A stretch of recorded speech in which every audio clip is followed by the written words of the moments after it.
Chapter 972. Su Qin left.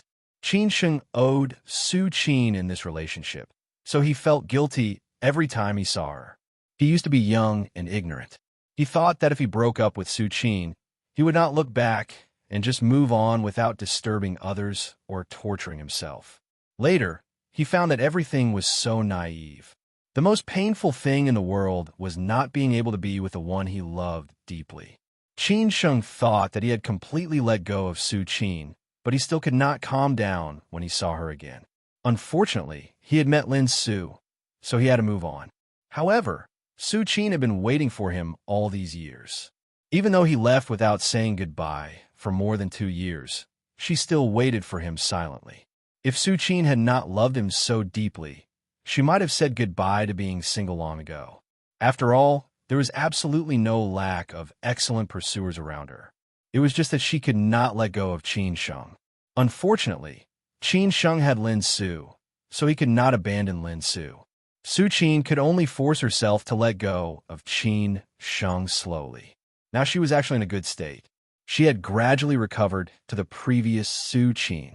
She would pretend that Qin Sheng had never come back. Therefore, when she saw Song Ryu beside Qin Sheng today, she subconsciously thought that Qin Sheng was deliberately acting and just wanted her to let go of him. That was why she could face it so calmly.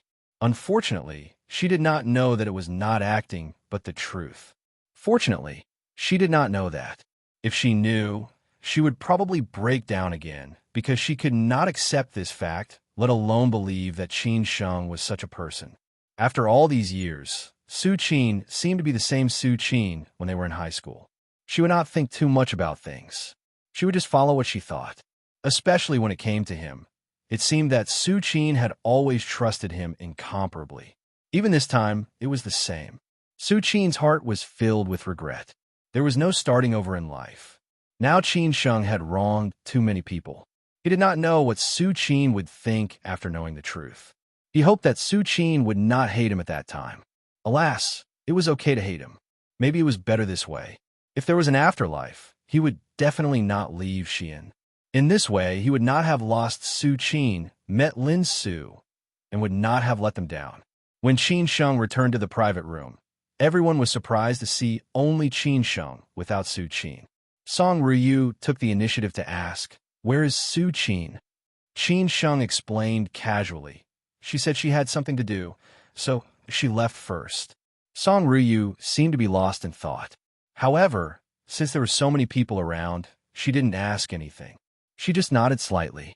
Of course, the others were also guessing the meaning behind it. It was possible that Su Qin had left in anger after knowing the truth. It was also possible that Qin Sheng felt that it was inappropriate to drive Su Qin away. There were all kinds of possibilities. However, it had nothing to do with them. Anyway, it was between Su Qin and Qin Sheng that they should not get involved. If they annoyed Su Qin, they would offend Qin Sheng. Qin Sheng was no longer the Qin Sheng in the past. They could not afford to offend any of them. In the afternoon, they drank tea and chatted. Song Ryu was very curious about Qin Sheng when he was in middle school and high school, so she asked a lot of things about that time. Anyway, they only talked about the things that happened in school. They talked about the things that happened at that time, but they all tacitly erased the things about Su Qin. Song Ryu was also very sensible and did not ask about it. Qin Sheng did not think it was a big deal because he knew what kind of woman Song Ryu was. She could not care less about Lin Su's things, so how could she care about the things that happened in school? Later, they chatted casually. Song Ryu had nothing to do, so she asked Meng Zhao Xian, and Wu Hao what they did for a living. Everyone told her the truth. Song Ryu talked about company management, corporate culture, and corresponding industries with them. Almost everything she said was true, which made Meng Zhao Xian and Wu Hao look at her in a new light. They did not expect Song Ryu to be so excellent. In the end, Meng Zhao could not help but ask her what she did for a living. Song Ryu said with a smile that she was a civil servant. Zhao Xian asked her which ministry she worked for. Song Ryu was Qin Sheng's fiancée. Based on the Qin family's background, the woman who could make Qin Sheng give up Lin Su and marry her must be from a big family in Siju City. Those who came from big families to be civil servants must be working in a ministry. Therefore, Zhao Xian asked her which ministry she worked for. Secondly, it was to show respect to Song Ruyu. He was afraid that Song Ruyu would think that he belittled her if he said too little. Song Ruyu did not hide anything. She told him her company honestly. Meng Zhe, Zhao Xian, and Wu Hao heard the name of the company. They were all dumbfounded and did not know what to say for a while. They could only admire Song Ruyu from the bottom of their hearts. Song Ruyu was really not a normal person. They did not go to any high-end restaurant for dinner. Qin Sheng still loved barbecue and beer the most. These were the memories of summer. Seeing that summer was about to pass, how could he miss it when he finally returned to Xi'an? They went to the same old place, the small bamboo stick barbecue on Yintan North Road. The beer was still the same as before. The dishes were still the same, and the people were still the same. However, many things had changed quietly. Nothing could go back to the past. Qin Sheng did not drink to his heart's content. He only drank 3 or 4 bottles of beer. The others drank more. Song Ruyu drank a glass, symbolically. Before 10 o'clock, everyone left. Meng Zhe and the others did not continue to ask unless Qin Sheng took the initiative to invite them. They all knew that Qin Sheng would not return to Xi'an for no reason. Of course, Qin Sheng did not invite them. He only said that he must go to Beijing next time. Therefore, they left. However, when Qin Sheng returned to the Tsujiang mansion with Song Ruyu, Lin Shi and Wang Li asked worriedly, "We didn't drink too much, did you?" Qin Sheng smiled and shook his head. "Just a little. That's good." Wang Li smiled and nodded. "We still have business tomorrow. We won't bother you anymore. The rooms on the 2nd floor have been prepared for you. Go and rest early." After saying this, Wang Li directly turned around and left. She was going to get some fruits for Qin Sheng and Song Ruyu, but she did not know that Song Ruyu was stunned and at a loss. Qin Sheng also did not know how to solve this problem, because Uncle Lin and Annie Wang did not know that they had not lived together. Maybe they thought that the relationship between Qin Sheng and Song Ruyu had already broken through the last line of defense. After all, when Qin Sheng brought Lin Su back, they lived at home. They did not know that this was not the case. This made Qin Sheng and Song Ruyu a little embarrassed. In fact, Qin Sheng had already booked a hotel for Song Ruyu outside, which was the newly opened W Hotel. Of course, he would stay at home with Uncle Lin and Annie Wang. This was his home. Since when did he have to live outside? Now that Annie Wang had made such an arrangement, Qin Sheng was at a loss for a moment. However, he thought that he and Song Ruyu had not reached that stage yet. If they lived together like this, it would make Song Ruyu feel uncomfortable. Therefore, Qin Sheng could only bite the bullet and prepare to say that Song Ruyu would stay at the hotel tonight. He thought that Uncle Lin and Annie Wang would naturally understand what was going on. However, when he was about to say something, Song Ruyu stopped him, which made Qin Sheng somewhat confused. Song Ruyu signaled Qin Sheng not to say anything. After smiling and chatting with Uncle Lin and Annie Wang for a while, she directly led Qin Sheng to the room upstairs. This was a master bedroom with a bathroom and a balcony. It was the room that Lin Shi and Wang Li had reserved for Qin Sheng after they moved in. Even if Qin Sheng could only come back 2 or 3 times a year, this room was reserved for him because they had long regarded Qin Sheng as their own son. After returning to the room, Song Ruyu directly said, "Let's stay here tonight. Don't let Uncle Lin and Annie Wang make trouble again. They definitely won't let me stay in the hotel. In a while, they will have to clean up another bedroom." Qin Sheng felt that Song Ruyu was really reasonable and more considerate than him. He had no choice but to say, "Then you sleep on the bed, and I'll sleep on the floor." "Okay." Song Ruyu nodded slightly and said no more. Qin Sheng smiled somewhat awkwardly and said, "Take a shower first. I'll chat with Uncle Lin for a while." After that, Qin Sheng went out and chatted with Uncle Lin downstairs for a while. After smoking 2 cigarettes, he came back. During the chat, Qin Sheng took the initiative to tell Uncle Lin that he had met Su Qin today, which shocked Lin Shi, who was afraid that there would be more trouble.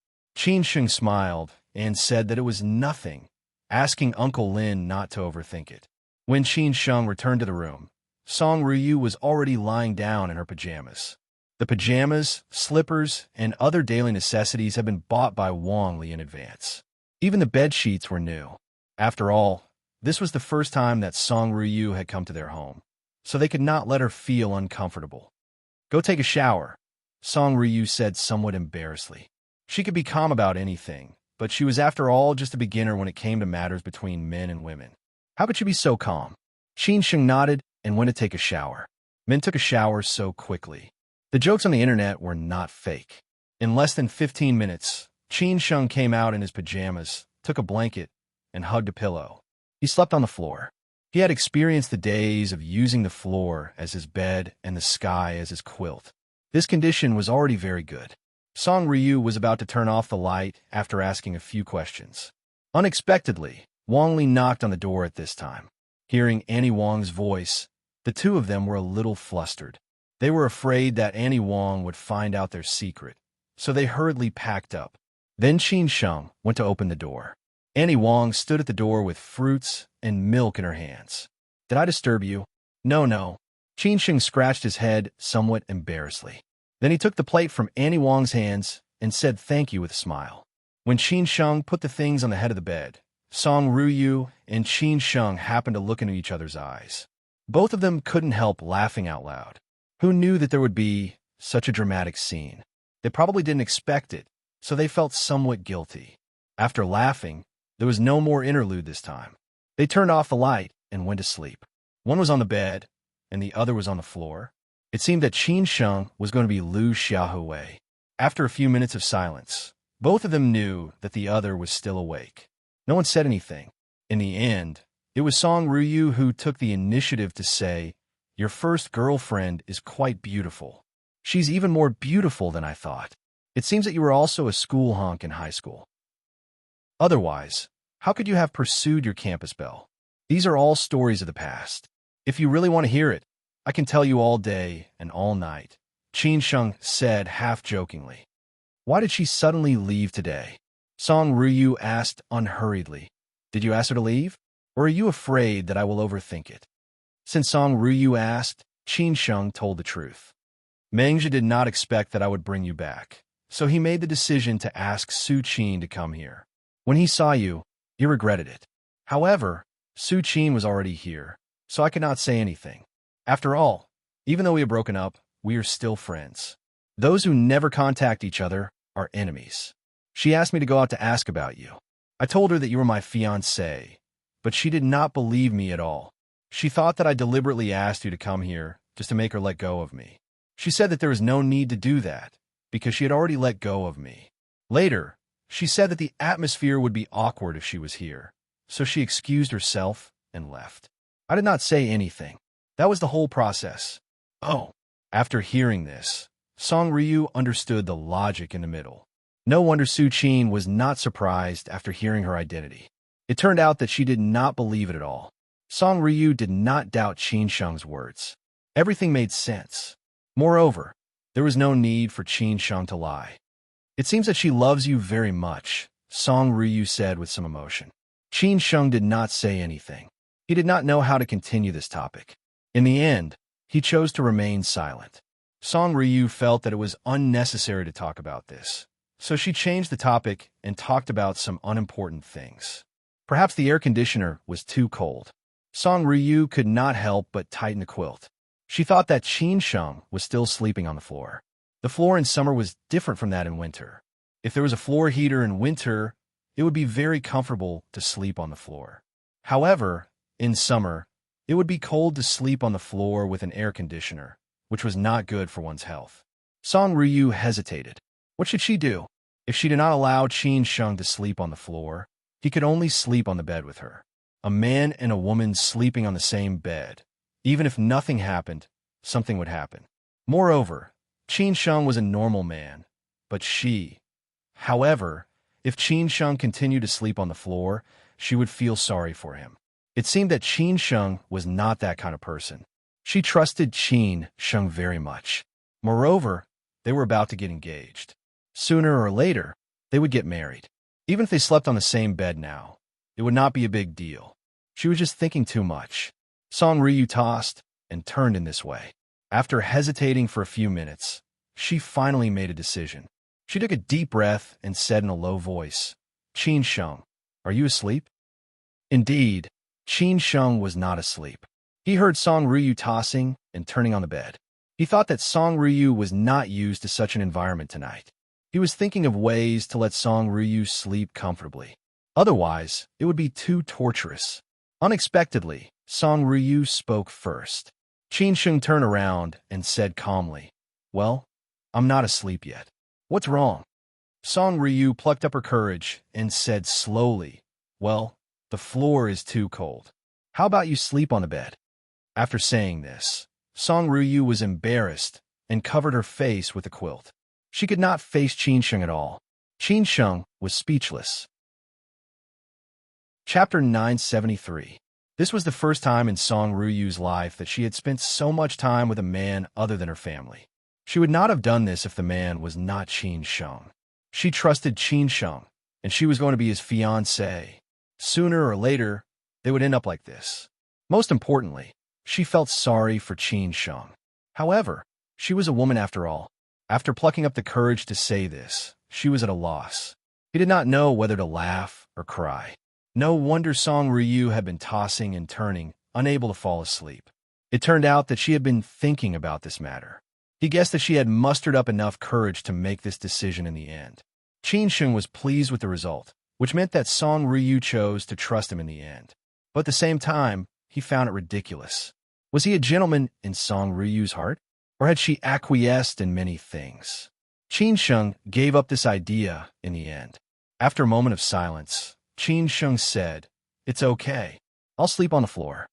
Song Ryu did not expect that Qin Sheng would refuse her. She had plucked up the courage to make this decision. Qin Sheng just refused her.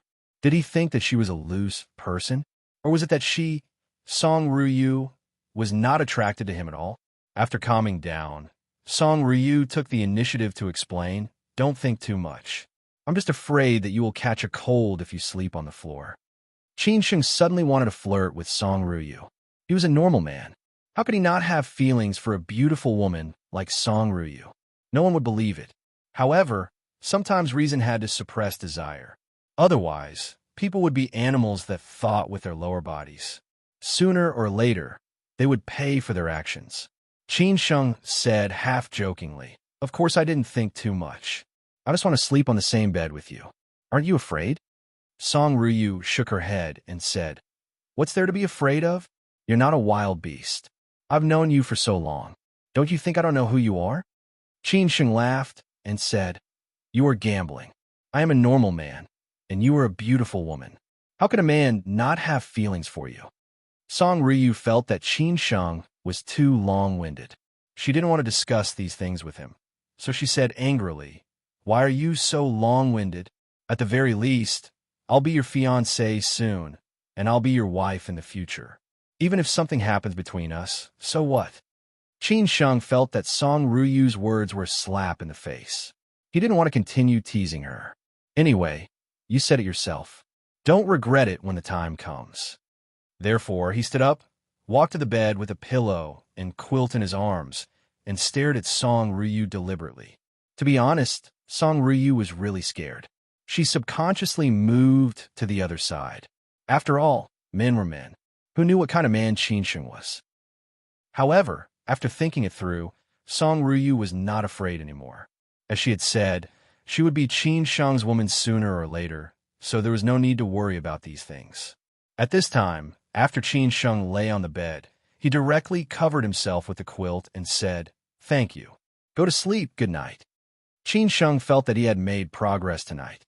From entering Song Ruyu's house, sleeping with her, staying in the same room with her, and now sleeping on the same bed with her, this was already a great progress. What more did he want? Contentment brings happiness, and success comes naturally. Qin Sheng lay down and stopped teasing Song Ryu. Song Ryu was still a little uneasy. At this time, Qin Sheng started snoring. At this time, Song Ryu didn't know whether to laugh or cry. She really wanted to kick Qin Sheng off the bed. She was not sleepy at all, but Qin Sheng directly fell asleep. How careless was he? Song Ryu let out a long sigh. It seemed that she didn't even know what she was thinking. Was she afraid that Qin Sheng would do something crazy, or was she really not afraid? Song Ryu thought about a lot of things that night. Finally, she couldn't help but fall asleep because she was really sleepy. In the morning, when Song Ryu opened her eyes, the sky outside was already bright. However, it was only 6 o'clock in the morning. Qin Sheng felt that he got up early every day, but in fact, Song Ryu got up earlier every day. Because Song Ryu always went to bed early, she had such a regular schedule. When Song Ryu woke up, she instantly blushed. She was actually lying in Qin Sheng's arms and was held tightly by him. It seemed that she couldn't move, and this position was a little awkward. It seemed that she could feel some of Qin Sheng's masculinity, which made Song Ryu blush even more. What was going on? Song Ryu couldn't figure it out.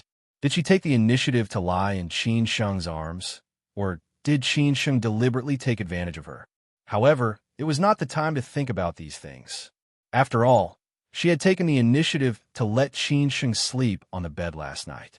Now that these things had happened, she could only blame herself for being unlucky. Song Ryu came to her senses and checked carefully. After finding that there was nothing unusual, she finally felt relieved. What she should do now was to get out of Qin Sheng's arms. Otherwise, when Qin Sheng woke up, it would be really embarrassing. Moreover, this position was particularly indecent and uncomfortable. However, Song Ryu still couldn't get out of Qin Sheng's arms despite her repeated efforts. She didn't dare to move too much for fear that she would wake Qin Sheng up. At that time, both of them would be even more embarrassed. What should she do? After trying various ways, Song Ryu finally gave up and got out of Qin Sheng's arms. She simply left it like this. Fortunately, it was not so embarrassing now. Just when Song Ryu let out a sigh of relief, Qin Sheng suddenly moved. It seemed that he subconsciously hugged Song Ryu tightly, which startled Song Ryu. Fortunately, Qin Sheng's movements were not so exaggerated. Otherwise, Song Ryu would not be able to bear it. When Song Ryu was about to collapse, Qin Sheng finally woke up.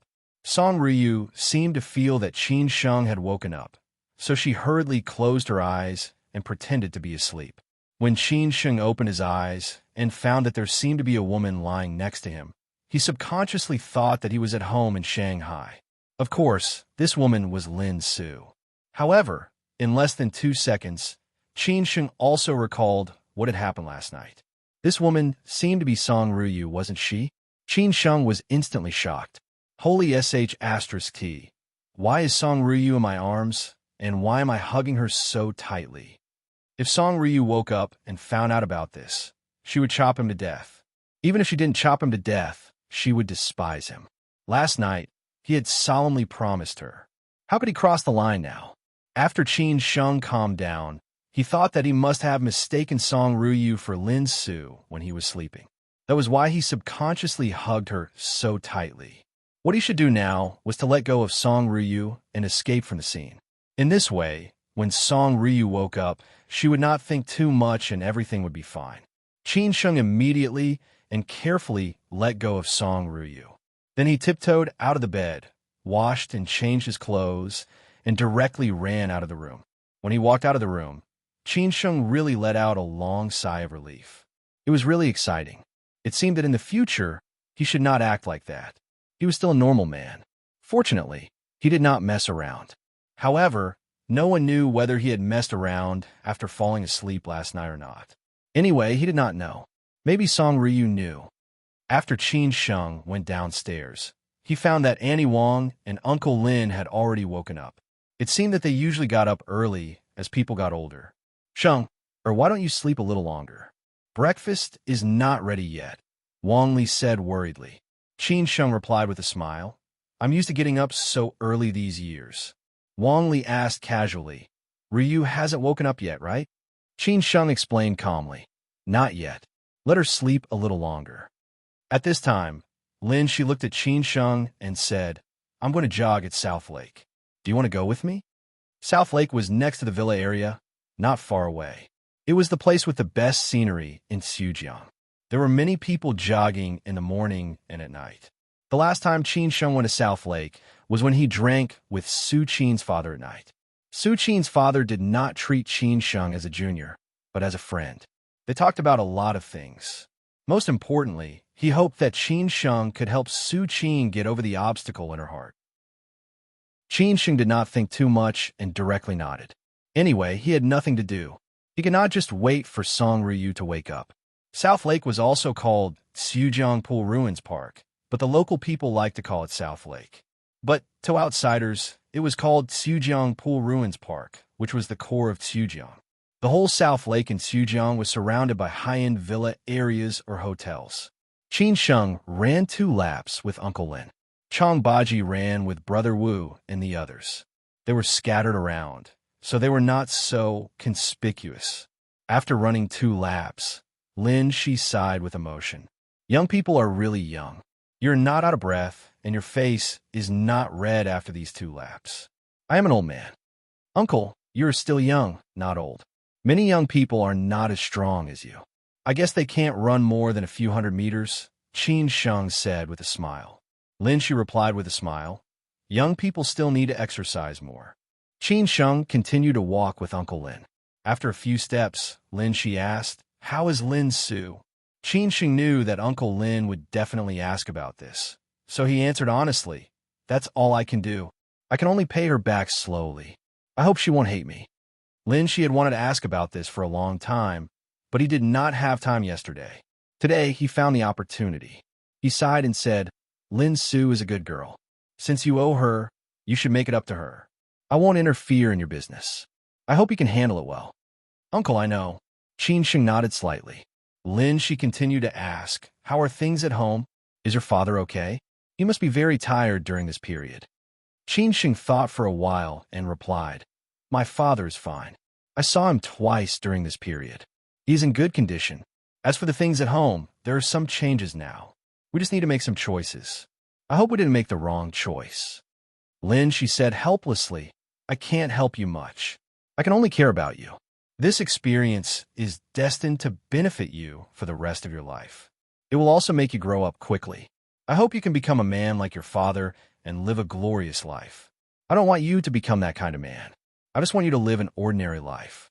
It has been quite contradictory. Your Auntie Wang is more worried about you. Uncle, I'm already on this road. At least for now, I have no right to choose. Let's talk about it later, Qin Sheng said. Lin Shi thought about it and agreed. He sighed and shook his head. Let's go back. Chapter 974. Children would grow up and adults would grow old. It was not like when they were kids anymore. No matter what difficulties or needs Qin Sheng had, Lin Shi could find a way to solve them. Now, he felt helpless and could not help at all. At most, he could only care about Qin Sheng. If Qin Sheng was only in Xin, Lin Shi could still find a way to help him. However, Qin Sheng was in Beijing, and now it was related to the Qin family. Lin Shi could only look up to the Qin family, so how could he be of any help? But for Qin Sheng, he could feel Uncle Lin's feelings. No matter in the past, present, or future, adults always wanted to do something for their children. After all, in the eyes of adults, children would always be children. Although Qin Sheng was not Lin Shi's biological son, he regarded him as his own. When Lin Shi and Qin Sheng came back from jogging, Song Ryu had already gotten up and was chatting with Wang Li in the living room. Although Wang Li liked Lin Su more, Song Ryu was Qin Sheng's future wife after all. They would spend more time together in the future, so Wang Li could not be too cold to her. Seeing Qin Sheng and Lin Shi coming back, Wang Li stood up and said, Breakfast is ready. We're just waiting for you. Ryu, how was your sleep last night? Did you get used to it? Lin Shi asked casually. Hearing this, Song Ryu subconsciously looked at Qin Sheng. Fortunately, Qin Sheng had already looked away, or would be a little embarrassing. She replied with a smile. Uncle Lin, it was pretty good. I got used to it.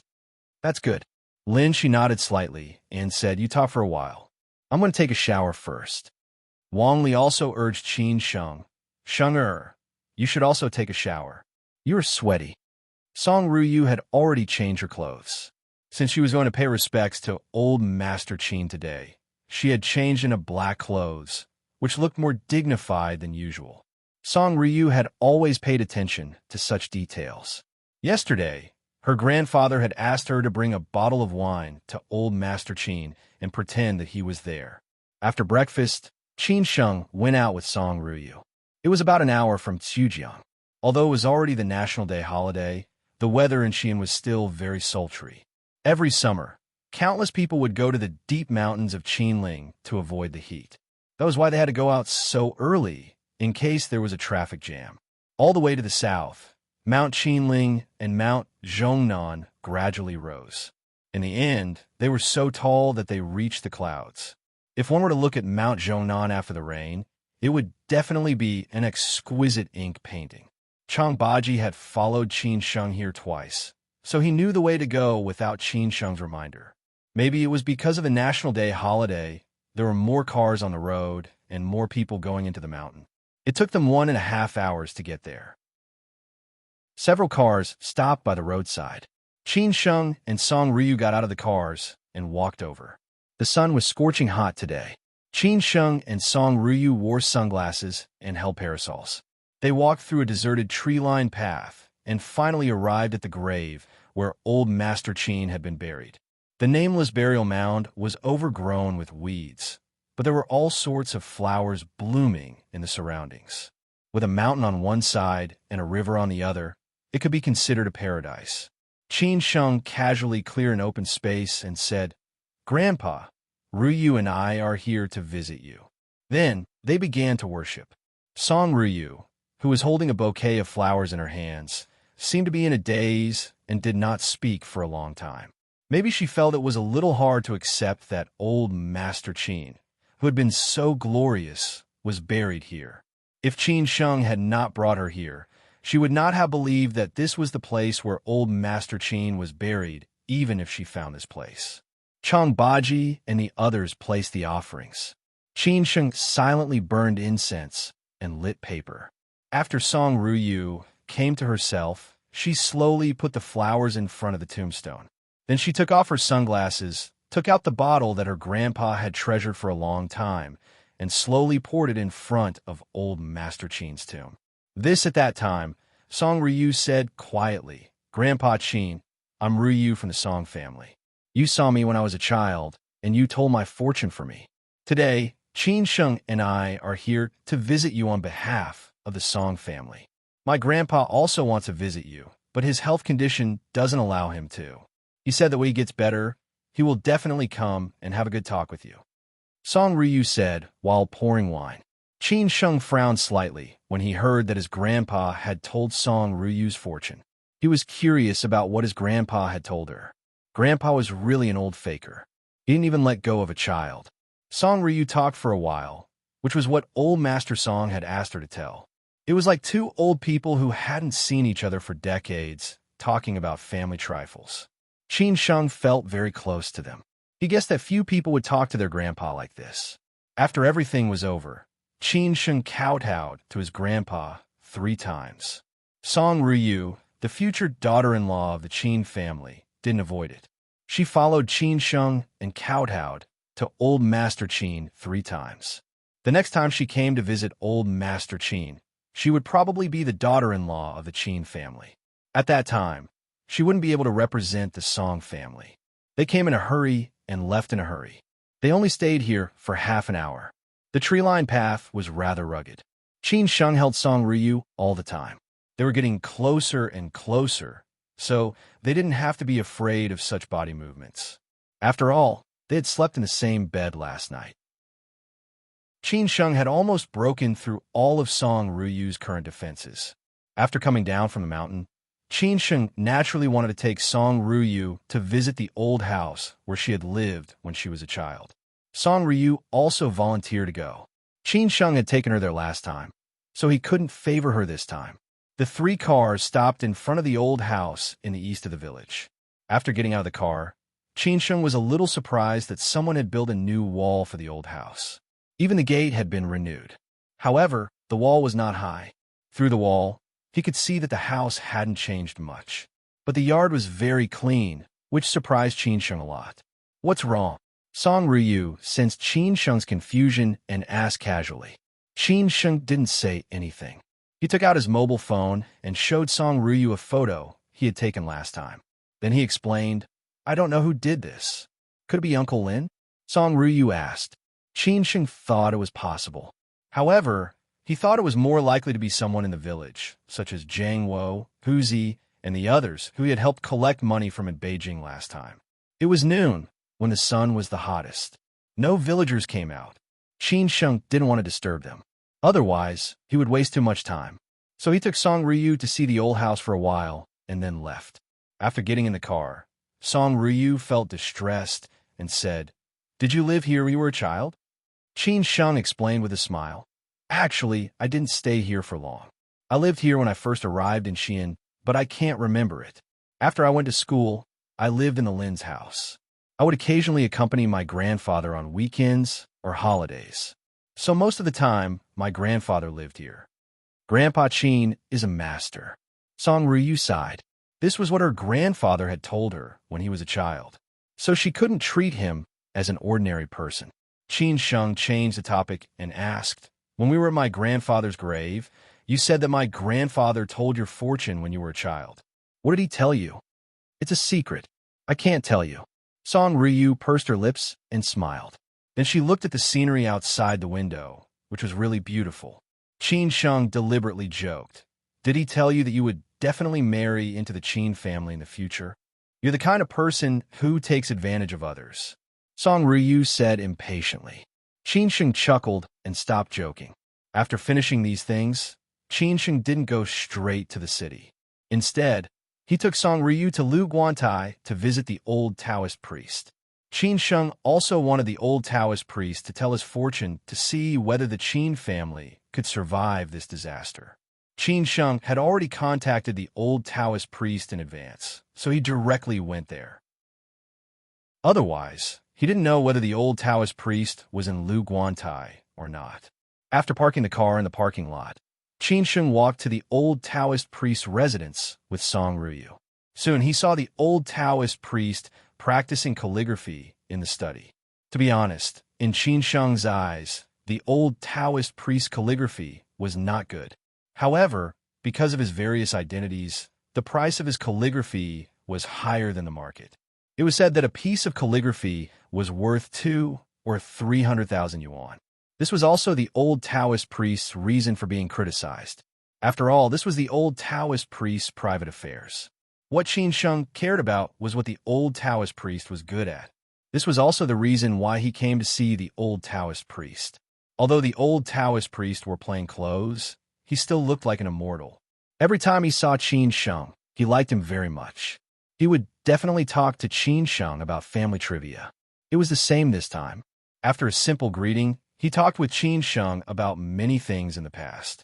Although Song Ryu knew the old Taoist priest's identity, it was the first time for her to meet the old Taoist priest, who used to be the president of the Taoist Association. After greeting the old Taoist priest politely, she sat beside him quietly. She didn't feel uncomfortable. After all, she had seen all kinds of big scenes.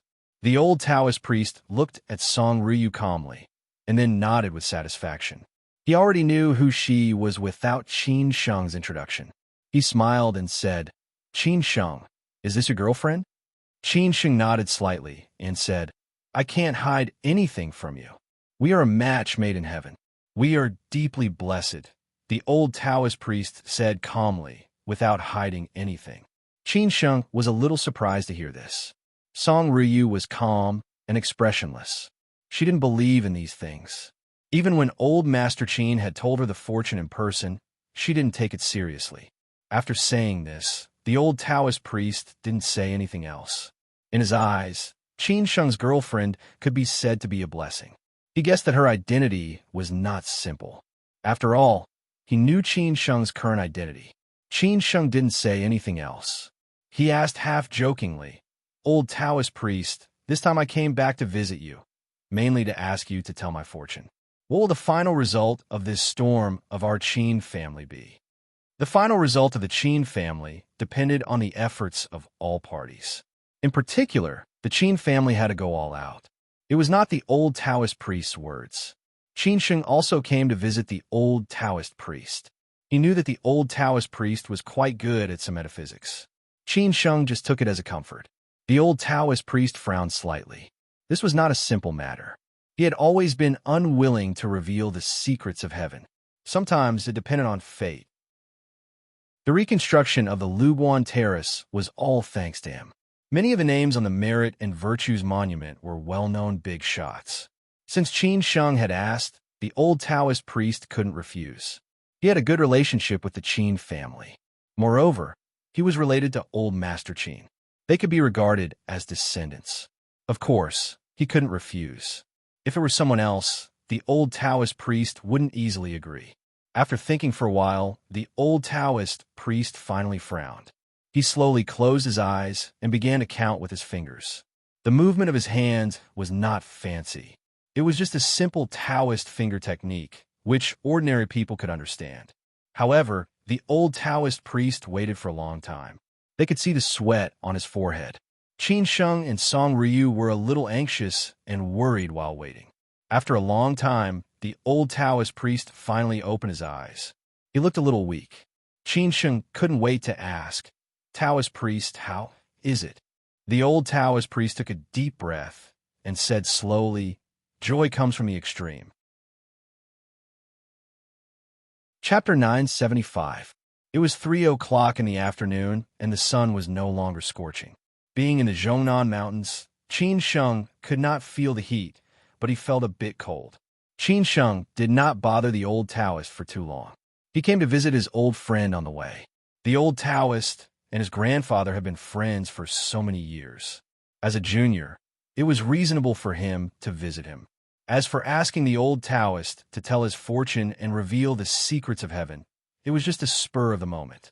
He did not expect that the old Taoist would give him a result that made Qin Sheng feel quite gratified.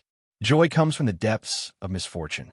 Could the Qin family take advantage of the old Taoist's auspicious words? Although it was God's will, everything depended on human effort. Otherwise, it would all be in vain.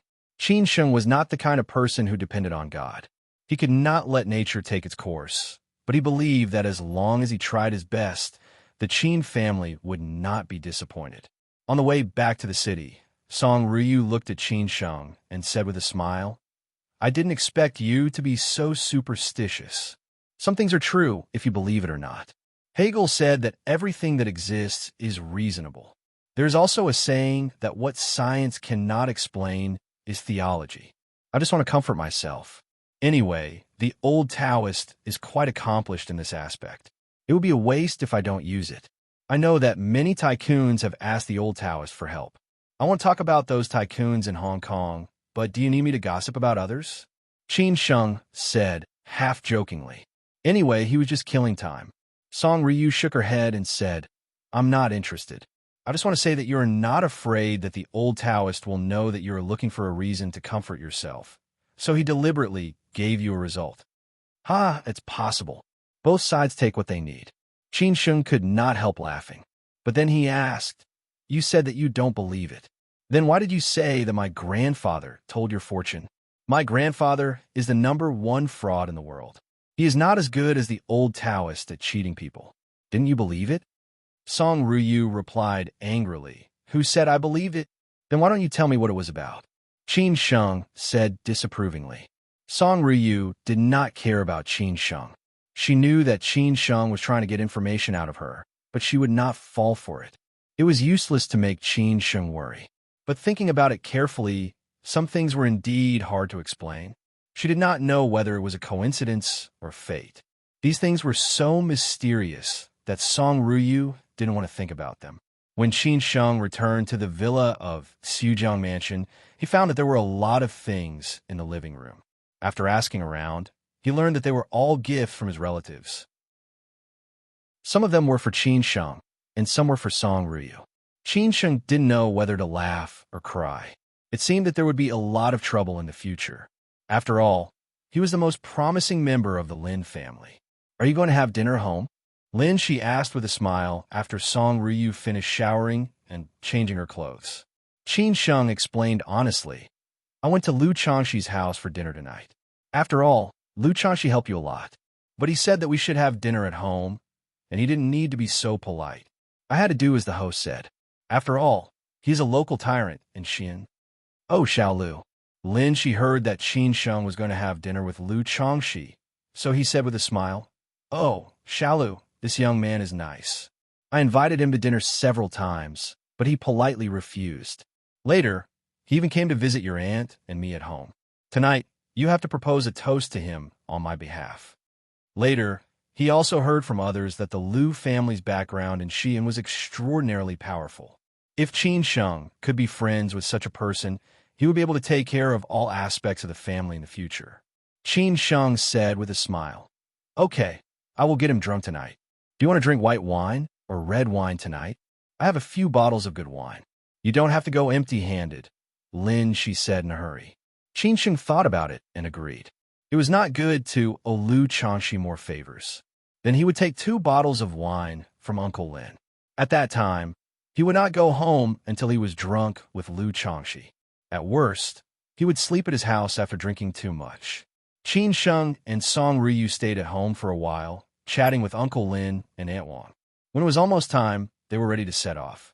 Song Ryu was dressed very delicately tonight. No matter where she went, she would amaze the audience. No wonder Meng Zhe, Zhao Xian, and the others envied Qin Sheng so much. Every girlfriend he had was enviable. Lu Changxi's house was in Sujiang, not far from the Sujiang mansion. It was on the other side of Nanhu, next to the hotel. It was one of the most expensive residential areas in Sujiang, Sujiang Rose Garden. It was a large flat of hundreds of square meters, which was comparable to the high-tech Zhongda International No. 9. Lu Changxi just moved there some time ago because his children were going to kindergarten this year. Sujiang was a rich area in Xi'an where the most expensive kindergartens were here. On the contrary, the best primary and secondary schools were in the high-tech area. When the time came, they would move there. The life of the rich was so cool. No wonder most people wanted to be rich. Money could solve 99% of problems. Therefore, hard work was the only way to success. Lu Changxi had called Qin Sheng in advance. He had been waiting in the lobby of the underground parking lot. He came out to greet Qin Sheng in person. When he saw Qin Sheng and Song Ryu getting out of the car, he walked over in a hurry and said, "Just come here. Why did you bring gifts? You are too polite." Qin Sheng said happily, "There is nothing important this time. Uncle Lin asked me to bring 2 bottles of good wine. Let's get drunk tonight." Lu Changxi replied in a domineering manner, "Okay, then I will risk my life to accompany you." As soon as they walked out of the elevator, Lu Changxi's wife was already waiting at the door, smiling to greet Qin Sheng and Song Ryu. Qin Sheng had heard Lu Changxi talk about his wife. She was the daughter of an elder of their family. They had known each other since childhood. They could be regarded as childhood sweethearts. Later, the 2 families deliberately match-made them. Lu Changxi's wife looked very quiet. She was not particularly beautiful, but she had a good temperament. Most of the time, she stayed at home to take care of her husband and children. When she heard Lu Changxi said that a distinguished guest would be coming tonight, she prepared early with the maid. "Hello, sister-in-law." Qin Sheng and Song Ryu greeted politely. Lu Changxi explained with a smile, "Honey, this is Qin Sheng, whom I often tell you about. This is his fiancée, Song Ryu." Lu Changxi's wife said in a hurry, "You too, come in quickly." After entering, Qin Sheng joked, "A mansion is indeed a mansion. Brother Lu, you are still rich. I have heard a lot of friends talking about this Sujiang Rose Garden." Lu Changxi said calmly, "Stop mocking me. Does the Qin family still need a house? I know that the Sihiyuan in Beijing is worth 200 million yuan, which can buy 6 or 7 houses like mine." His wife knew about Qin Sheng's background. Lu Changxi had told her about it when he was free. Lu Changxi's wife knew Qin Sheng's background. Qin Sheng laughed and said, "Come on, Brother Lu. Let's not flatter each other." They sat in the living room with a smile. Lu Changxi's wife asked the maid to serve tea and prepare a lot of fruits and snacks. She really treated Qin Sheng as a friend. Qin Sheng asked casually, "Brother Lu, where's your baby's son?" Lu Changxi said casually, "The child is too noisy. He knew that you were coming, so he sent him to my parents' place." Qin Sheng sighed and said, "Actually, I quite like children. They're the most interesting. Every time I go to my cousin's house, I like to play with their children. They are clever and not fun.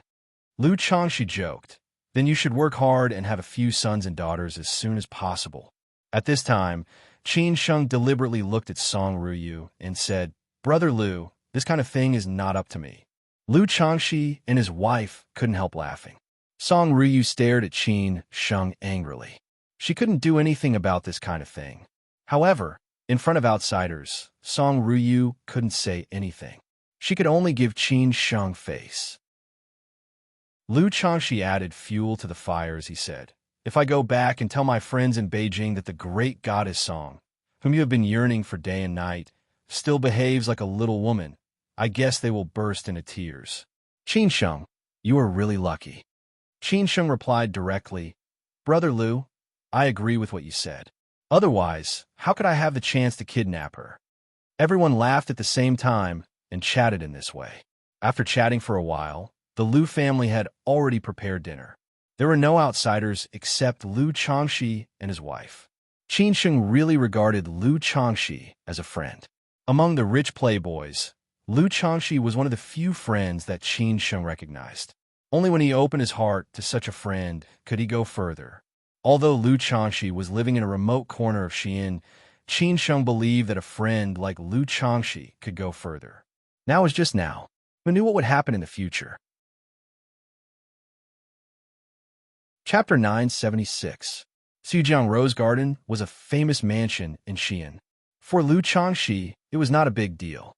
After all, he had lived in number 9 Zhongda International, the most expensive mansion in Xi'an when he was in the high-tech zone. However, it was nothing compared to Beijing, Shanghai, and Guangzhou. Lu Changxi also had houses in Beijing, Shanghai, Shenzhen, and Sanya, but he was not as rich as the Qin family. After all, not many people were as rich as the Qin family. Lu Changxi had not known Qin Sheng for a long time, but Qin Sheng recognized him, which showed that Lu Changxi knew how to get along with others. As an outstanding junior cultivated by a big family, his EQ was more important than his IQ. He knew how to deal with the relationship between him and Qin Sheng. He was always straightforward and willing to help Qin Sheng. Every time he did his best. He did not distance himself from Qin Sheng because of the Qin family, nor did he ask for anything from Qin Sheng. The most important thing was that he took Qin Sheng and himself seriously, which could win others' respect.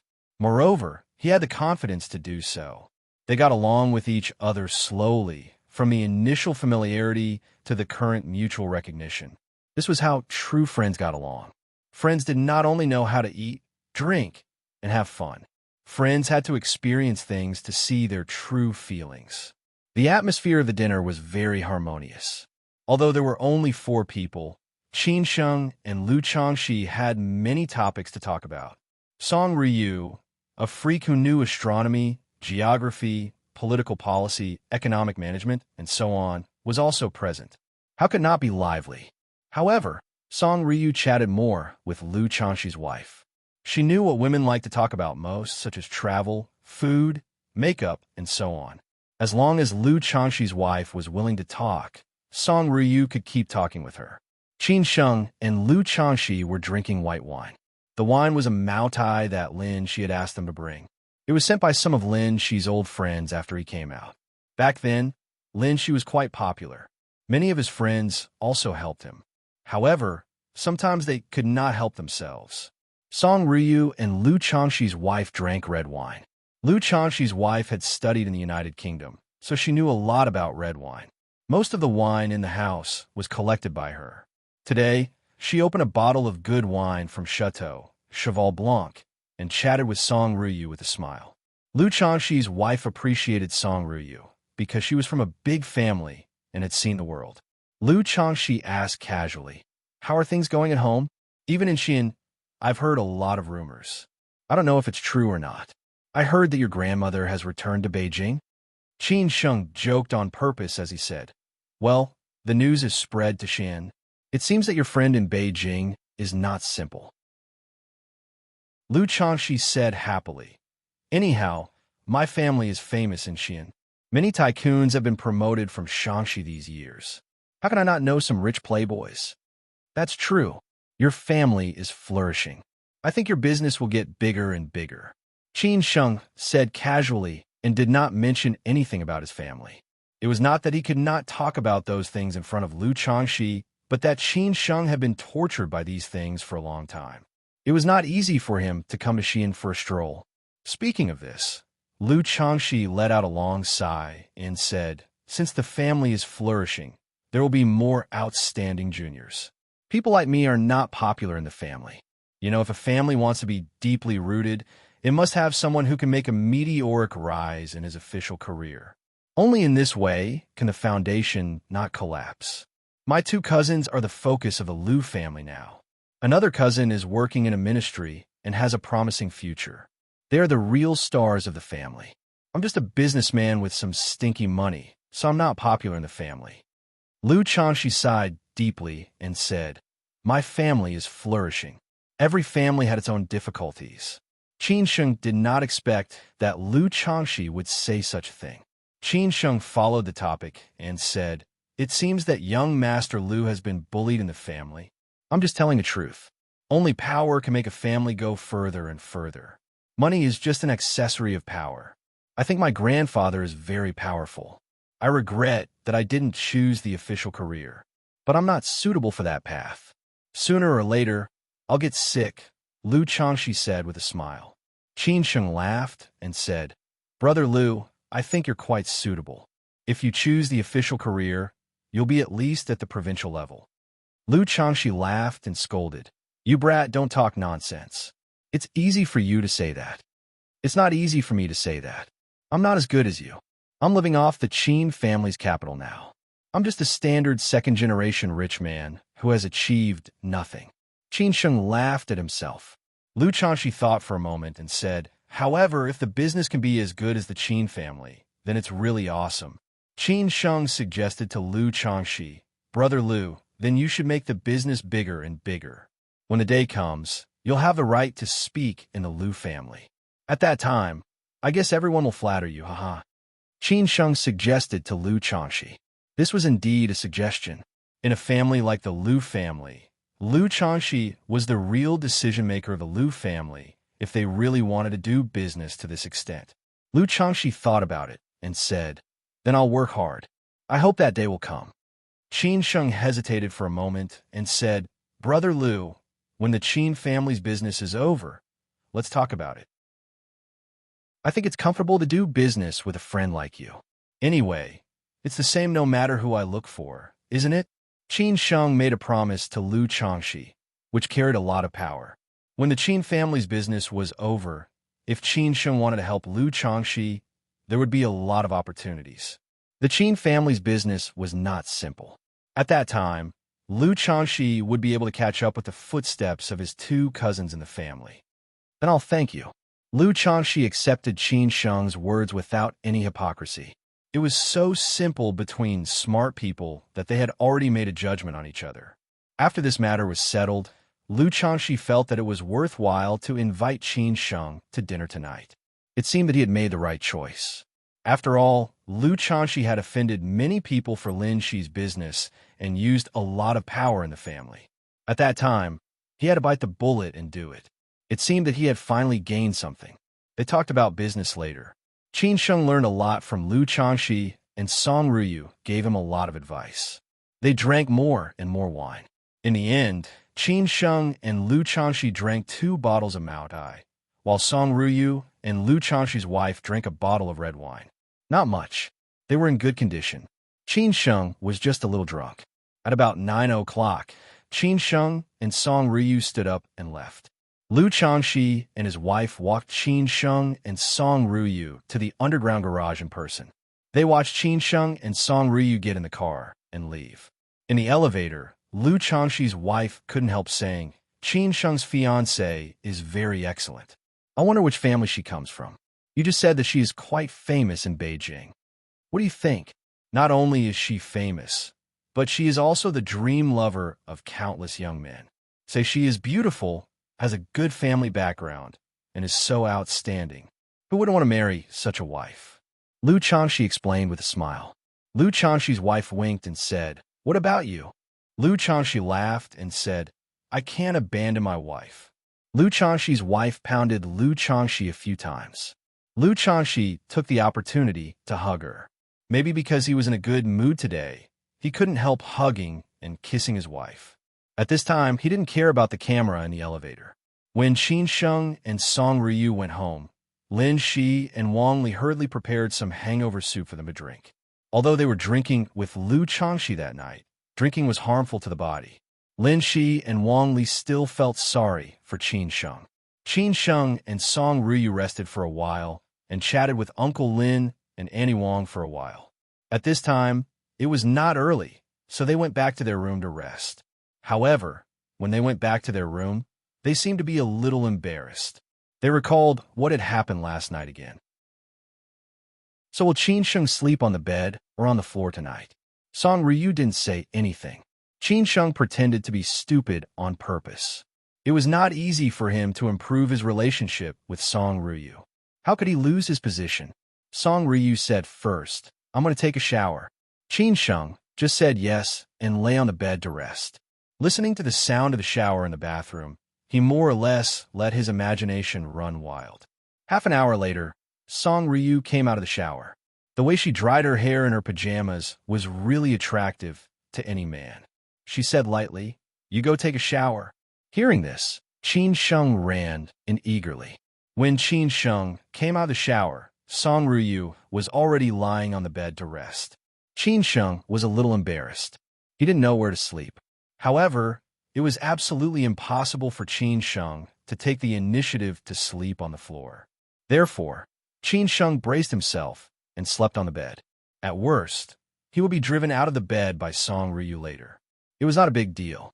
Unexpectedly, after Qin Sheng lay on the bed, Song Ryu didn't say anything. She just said lightly, "Go to sleep." After saying this, she directly turned off the light and went to sleep. Qin Sheng let out a long sigh of relief. It seemed that he had finally passed this stage. He could continue to make progress in the future. When the engagement ceremony was over, everything would come naturally. However, men always had some unwillingness to give up. Qin Sheng lay on the bed, but he couldn't fall asleep. After all, there was such a beautiful woman beside him. As a normal man, how could he not have some thoughts? Therefore, Qin Sheng wanted to be closer to her. After hesitating for a while, he plucked up his courage and moved to Song Ryu. Song Ryu felt Qin Sheng's movement, and her heart couldn't help but beat faster. If Qin Sheng really wanted to do something, what should she do?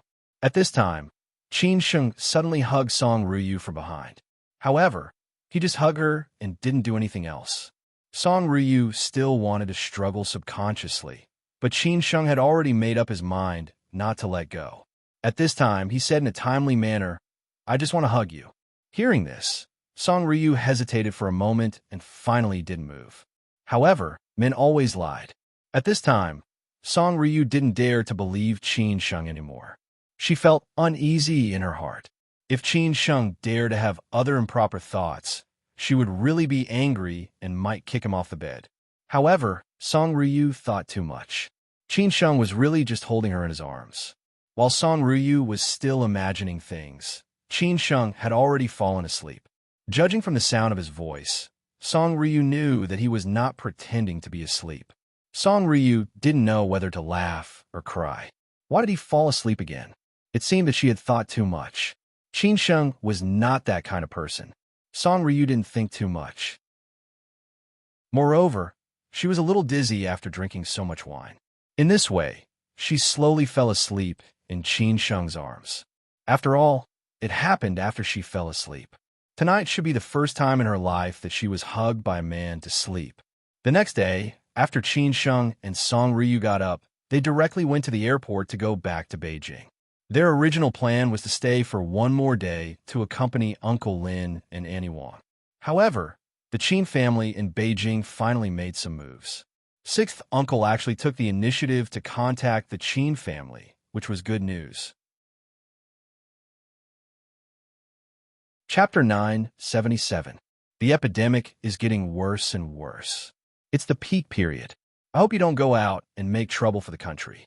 Looking at the brilliance of so many ordinary people, their kindness and courage moved me. How could they be heroes? They were just ordinary people who longed for an ordinary life. Thousands of horses are marching in the dark. Someone has to go against the trend. I salute all the extraordinary, ordinary people. You're the greatest people in this era.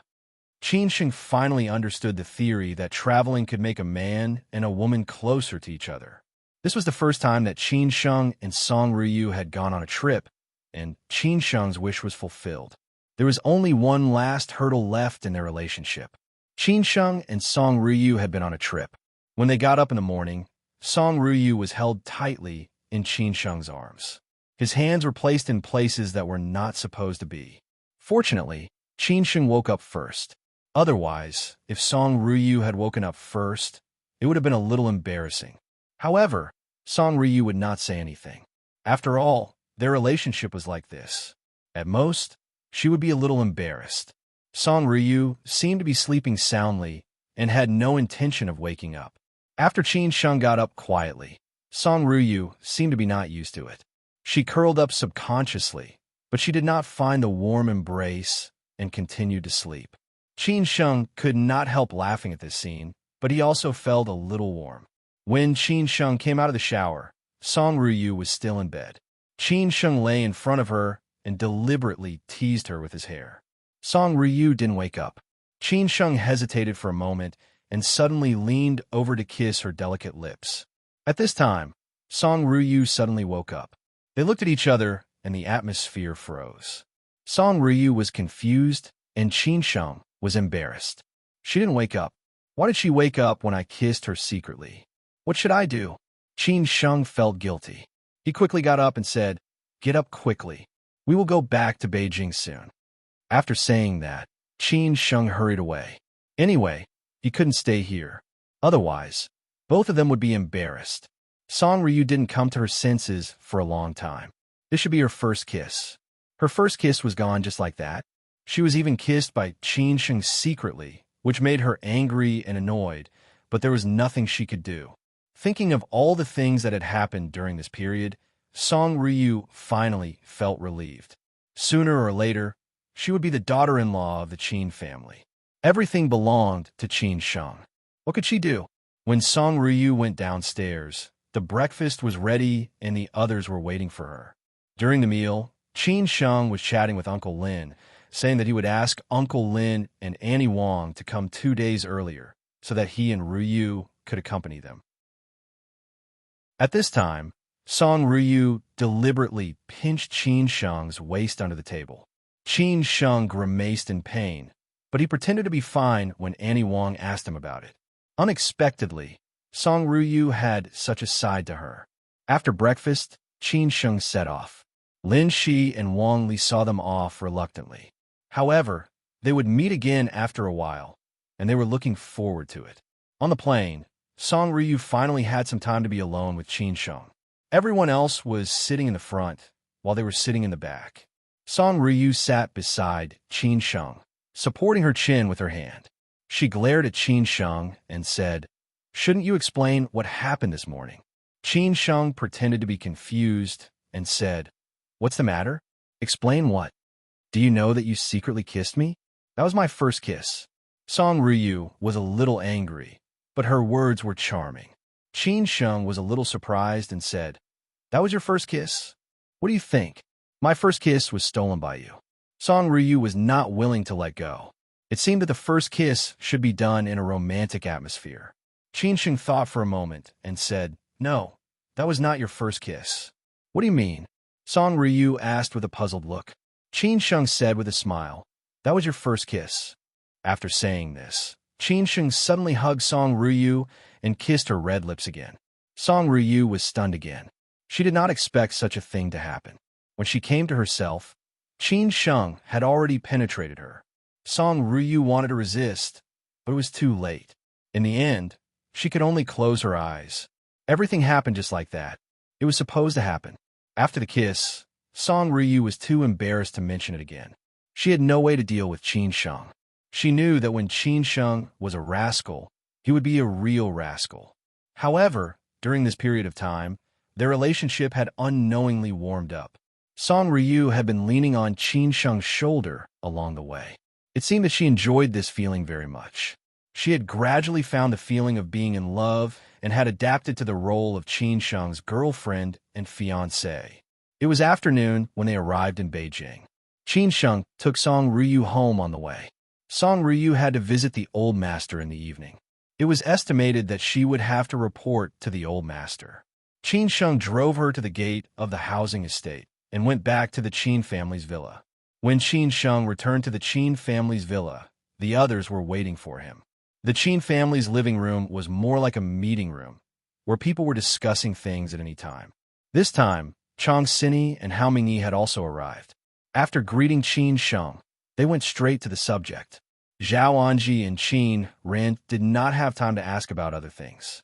After sitting down, Qin Sheng drank a glass of water and went straight to the subject. "Auntie, you said on the phone that sixth uncle took the initiative to contact us." Zhao Anji glanced at Qin Ren and said, "Yes, he took the initiative to contact us. However, it was not sixth uncle. It was Zhe Yuan who called me and said that he wanted to talk to us. He also said that he heard that the Qin family wanted to sell our shares. He said that he has a friend who is interested in it, so he came to ask me. Well, since Zhe Yuan came, it must be sixth uncle's idea. As for whether they want to come out directly or find an agent, it doesn't matter. We can pretend to be ignorant at the beginning and then go straight to the subject to meet sixth uncle. In this way, we can achieve our goal." Qin Sheng had already thought of all the countermeasures. Zhao Anji nodded silently and said, "I also think so. However, we need to continue to pressure the He family, otherwise sixth uncle will not trust us." "Auntie, you don't have to worry about the He family. The He family is not pretending to be mysterious. They may really buy some high-quality assets. Other people may also buy them. At that time, it will depend on how much sixth uncle can buy. We can discuss the rest," Qin Sheng said quietly. He had already informed Mr. He. Hearing that, Zhao Anji was a little relieved and said, "That's good." Since the Qin family had chosen to give up the Chang and system, Zhao Anji would not be indecisive. She believed in the judgment of the big bosses. Maybe in this way, the Qin family could get out of the trouble as soon as possible. At this time, Qin Sheng looked at Chang Xinyi and Hao Mingyi and said, "Aunt Chang, Uncle Hao, how are the executives in the group feeling?" Basically, they're divided into 3 categories. The first one wants to stay in the Chang and system, which we can't control. The second one decides to leave the Chang and system and look for a new job or start business. The last one is to leave the Chang and system and join the Qin family. Most of them have feelings for the Chang and system. We have also spent a lot of effort to persuade them. After all, they think that the Qin family has regained control of the Chang and system. They don't understand why they suddenly give up. Chang Xinyi reported truthfully. Chang Xinyi and Hao Mingyi had chosen to join the Qin family. Of course, the Qin family would not treat them badly. They had promised them generous stock incentives and salaries. The same was true for the executives who joined the Qin family. Of course, if they wanted to leave the Chang and system and start a business on their own, Chang Xinyi and Hao Mingyi would also give them enough compensation before the Qin family completely gave up on the Chang system. At this time, Hao Mingyi told the truth and said, "Qin Sheng, in fact, you don't have to worry about this. They are just working for the Qin family and the Chang system. Over these years, they have not suffered any losses. Now the Qin family's future is the most important thing." Of course, Qin Sheng understood what Hao Mingyi meant. He smiled and said, "Uncle Hao, I know what you want to say. It's understandable for the Qin family to do that. But after all, we all believe in the Qin family. I don't want to disappoint them. I believe they will understand," Hao Mingyi said lightly. After that, Qin Sheng continued to talk about business. "Aunt Chang, Uncle Hao, and Uncle Gongsun, you should sort out the companies and industries related to the Chang and system and the Qin family as soon as possible. Try not to have any relationship with them. Since the Qin family has chosen to give up the Chang and system, they will not have anything to do with it in the future." "Don't worry, I'm already doing it." Gongsun looked at Qin Sheng and nodded. Next, everyone discussed how to solve the various problems they might encounter, as well as the process of each matter. After all, these were not simple matters, and they could not be explained clearly in a few words. The most important thing was how to implement them. Qin Sheng did not finish his work until 7 o'clock in the evening. Then, he drove directly to the He family without having dinner because the He family wanted to talk to him about Elder Long, which was also one of the things that Qin Sheng was most concerned about at the moment. Chapter 978.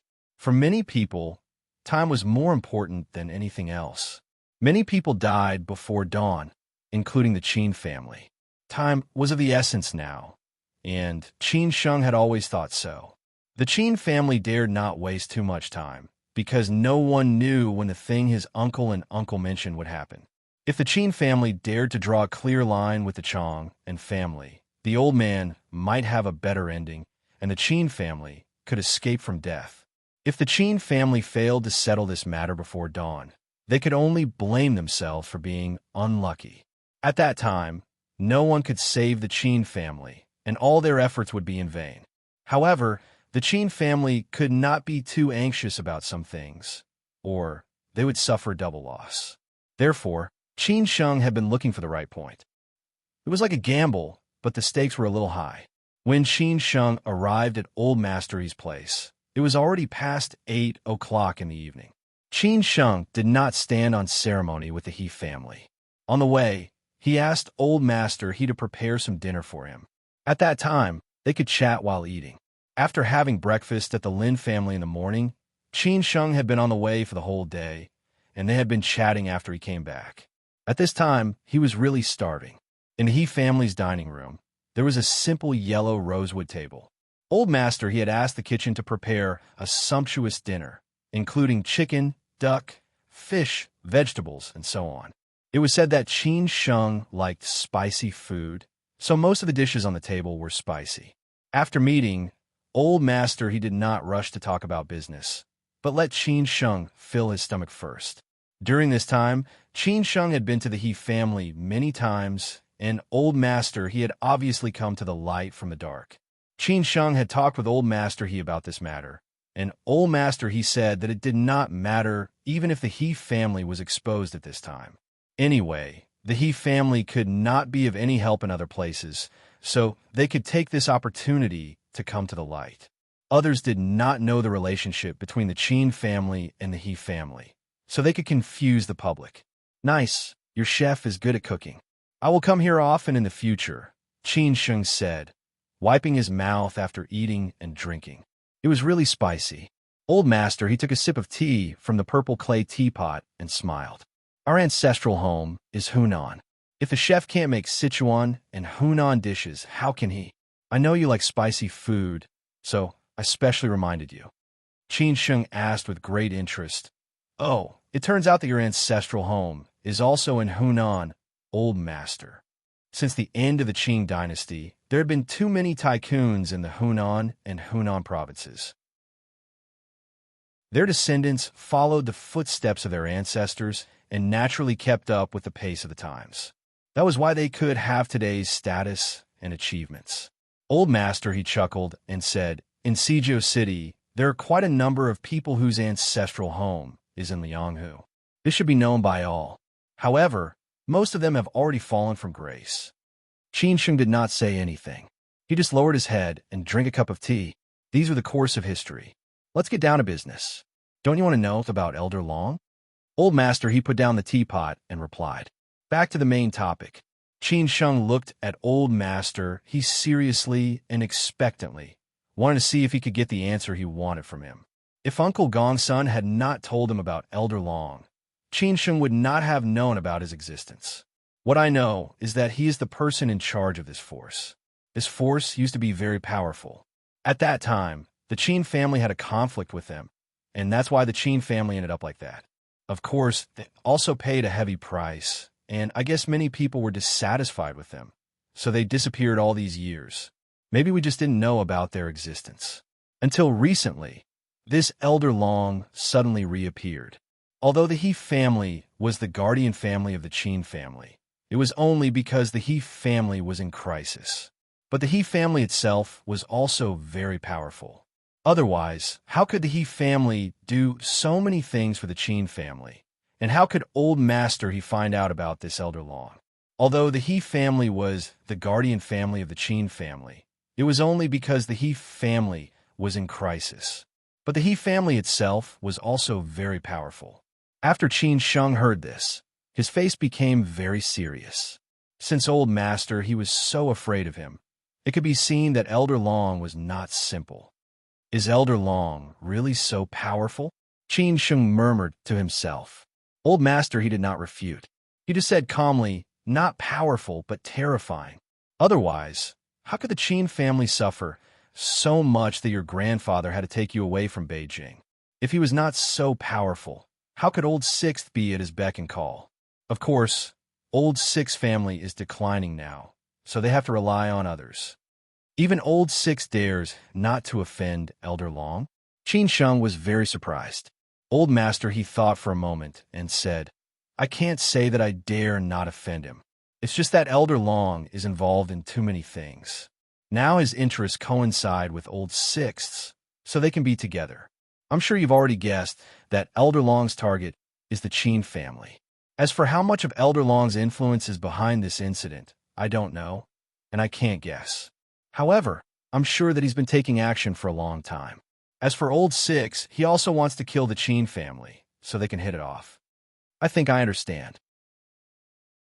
It seems that the Qin family's real enemy is Elder Long, Qin Sheng said with a livid face. Elder, he said faintly, as you said, Lao Lu has already contacted you. I guess Elder Long probably wants to take over the Qin family. He also has the ability to take over the Qin family. I have to investigate carefully whether the two people on my side are related to Elder Long. Otherwise, I'll make a mistake at that time. Otherwise, I'll hold up the big plan. No matter how powerful Elder Long is, he can't be so powerful. Otherwise, why does he need to hide so much? Qin Sheng analyzed. Oldie nodded silently and said, You're right. Of course, he hasn't reached that level yet. This country doesn't allow such an existence. But what I want to say is that the final result of your negotiation with Lao Lu must be presented on the table. Only then will you not suffer any losses. I see. Qin Sheng nodded meaningfully and said, Old master, do you know where Elder Long is? Old master, he said casually, I don't have his whereabouts yet, but I'm sure that he is in Beijing. I will tell you when I have news. Qin Sheng did not ask further. He had almost known what he needed to know. Let's leave the matter of Elder Long for now. Now the key point was how to deal with Sixth Uncle. Only after he passed Sixth Uncle could he deal with Elder Long. Moreover, at that time, not only the Qin family would face Elder Long. As long as Elder Long dared to show himself, Qin Sheng believed that the Zhu family would not let go of such an opportunity. After talking about the related matters, Qin Sheng returned to the Qin family from the He family. Elder Long told Qin Sheng in detail about the background of the two people who wanted to take over the Qin family's shares. At this time, they dared to take over the Qin family's shares and could also take over the Qin family's shares.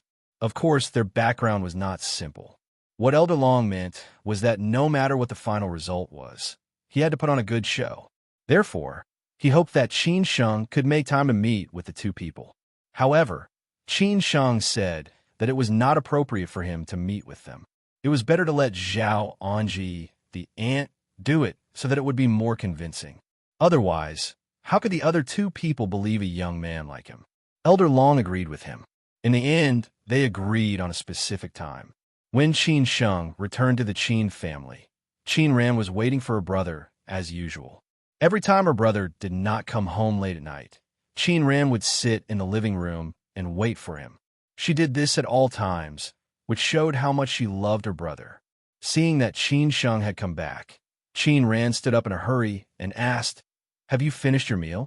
Qin Sheng smiled and said, Sister, I'm not a 3-year-old kid. How could I starve myself? That's good. Did your trip to Xian go well? Qin Ran did not ask about Qin Sheng's trip to the He family. She was more concerned about their trip back to Xian. After all, Qin Sheng had brought Song Ryu back. Qin Sheng said honestly, Everything went well. There were no accidents. Don't worry. How about Ryu? Is she okay? Qin Ran asked with concern. Qin Sheng held his sister's arm and said, She's fine. Uncle Lin and Annie Wong like her very much. We also met many relatives and friends in Xin. They were all very satisfied with her, as well as my friends and classmates in Xin. Qin Ran nodded slightly and said, "That's good. I was afraid that she might not be used to it." Qin Sheng did not know whether to laugh or cry. Sometimes his sister really treated him like a 3-year-old kid. However, this was actually quite good. Who did not want someone to care about them, or love them deeply? After asking these questions, Qin Ran stood up and said, "All right, go to bed early. I'm just asking." Qin Sheng was very surprised and murmured to himself, "Is that all?" In the following days, everything went on smoothly. However, Qin Sheng was not satisfied with the He family's cooperation. Sixth uncle was under more and more pressure. In the end, sixth uncle took the initiative to ask for a meeting. However, it was not sixth uncle who showed up, but Zhe Yuan. Qin Sheng was in charge of the Qin family. This was the first time that the two sides had a face-to-face negotiation after so many days. Chapter 979. Everything that needed to be laid had already been laid out. The Qin family had originally planned to wait until the laying was almost done before taking the initiative to talk to sixth uncle and the others, thinking that they would be interested. Who knew that before they could even speak, sixth uncle would be impatient? Of course, Qin Sheng would not think that it was so simple. Uncle Six might have some unknown secrets. Otherwise, he could have bought the shares of the Yang family. How could it be so simple when masters fought with each other? Who knew what other tricks they had up their sleeves? Be careful. After the National Day, Qin Sheng and Song Ruyu would be engaged for more than a week. No one could change this matter. After all, this was a matter between the Qin family and the Song family. No matter how dissatisfied others were, they had to persuade one of the Qin family or the Song family to change their minds. But who could do that? Zhe Yuan liked fishing, so he asked Qin Sheng to meet at a river. When Qin Sheng arrived, Zhe Yuan was already fishing there. He even specially set up a position and a fishing rod for Qin Sheng. This made Qin Sheng a little confused. Was there any hidden meaning?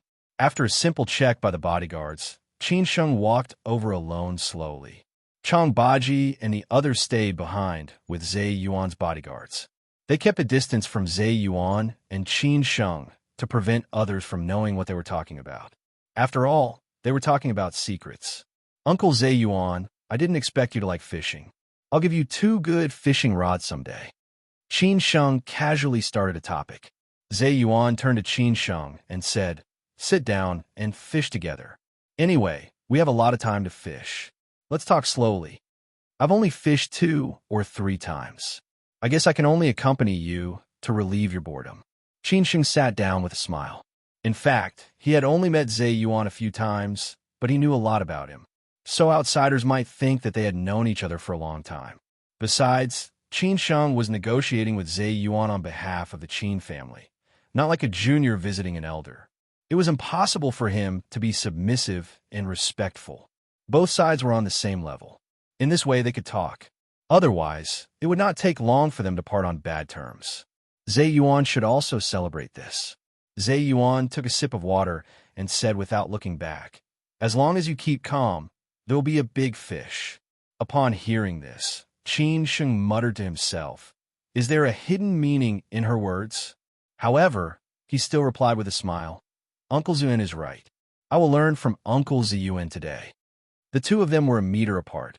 Zhe Yuan was wearing sunglasses and lying under the parasol, so the expression on his face couldn't be seen.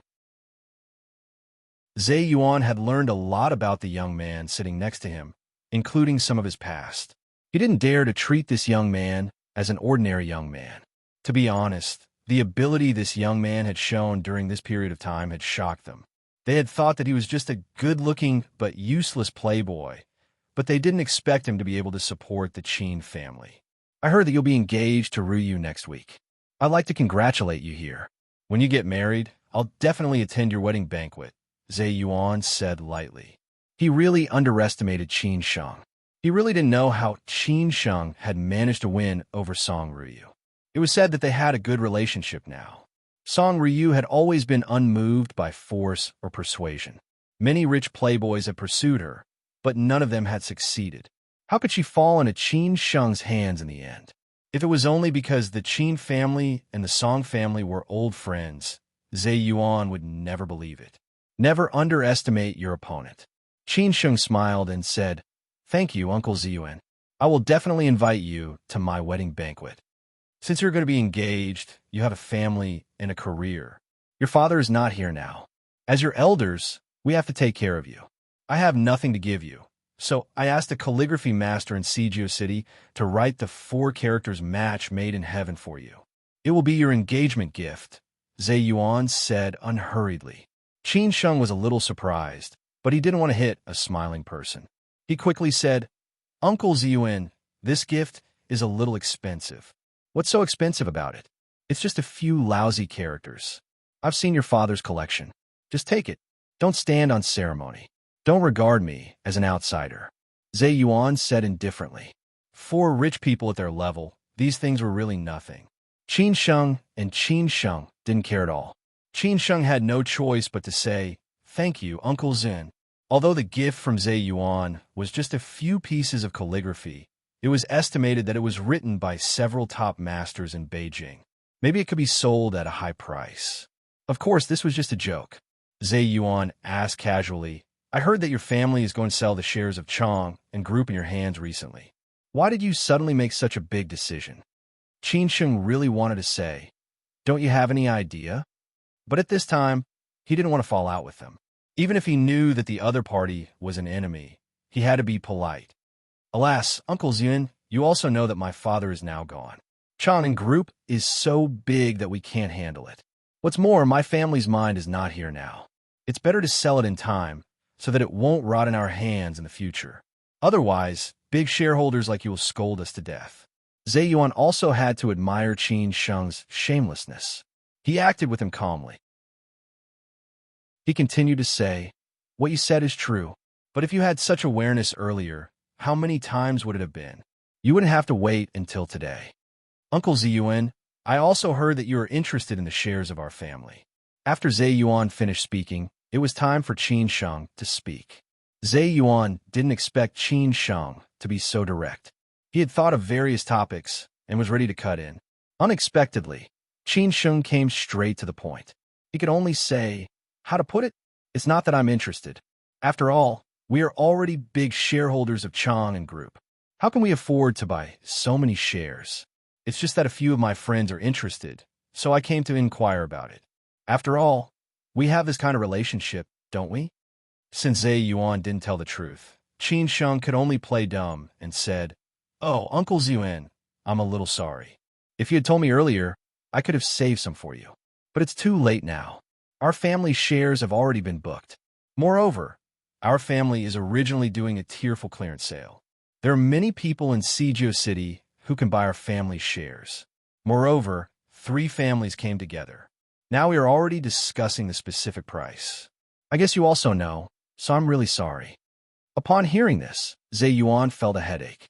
He didn't know whether what Qin Sheng said was true or not. But at least the news he heard from the outside seemed to be true. He could only continue to ask, "Is there really nothing left?"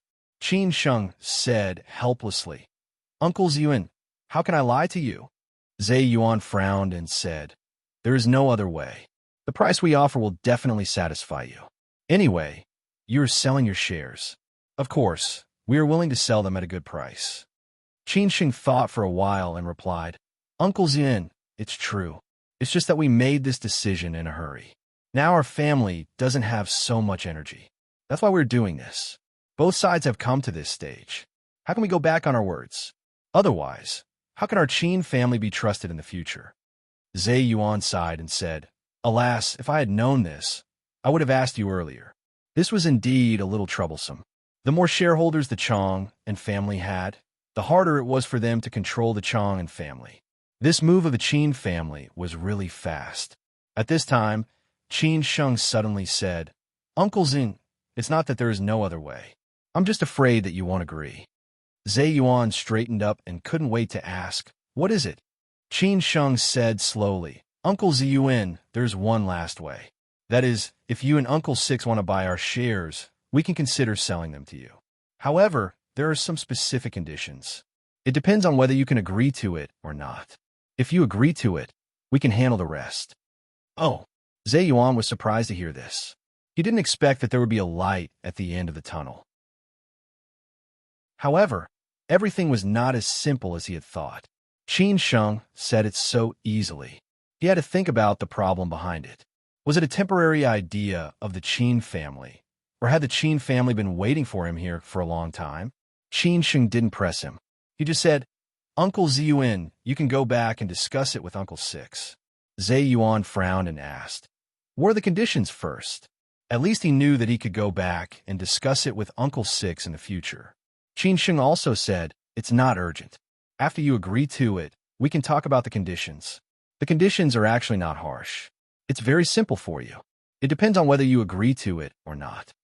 Zhe Yuan was a little unhappy and said, "At least tell me the general situation first. Otherwise, how can I go back and talk to Uncle Six?" Qin Sheng didn't waste any more time. He looked at the fishing rods on both sides and stood up with a smile. "Alas, it seems that I'm really not good at fishing. Uncle Ziyuan, your fish has taken the bait. I'll go back first. I'll wait for your news." After that, Qin Sheng directly turned around and left. Looking at Qin Sheng's back, Zhe Yuan was a little confused. What was this guy or the Qin family up to? Was it a conspiracy? Chapter 980. Qin Sheng's speech. Although Qin Sheng was still young, he had experienced a lot over the years. Moreover, during this period of time, he had been scheming and scheming against these old foxes. He had long been trained and suppressed. Now that he finally had the initiative, how could Qin Sheng give up such an opportunity?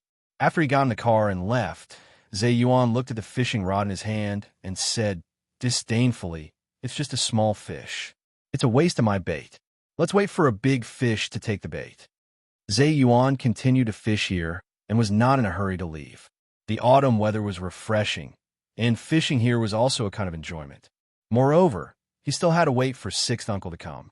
Now, Sixth Uncle's pressure was greater than anyone else's. Internally, they were more and more dissatisfied, and externally, Elder Long's attitude was more and more unyielding. He also had to face all kinds of attacks from the Qin family. After a long time, Sixth Uncle finally arrived. He was wearing a casual polo shirt and had just finished playing golf.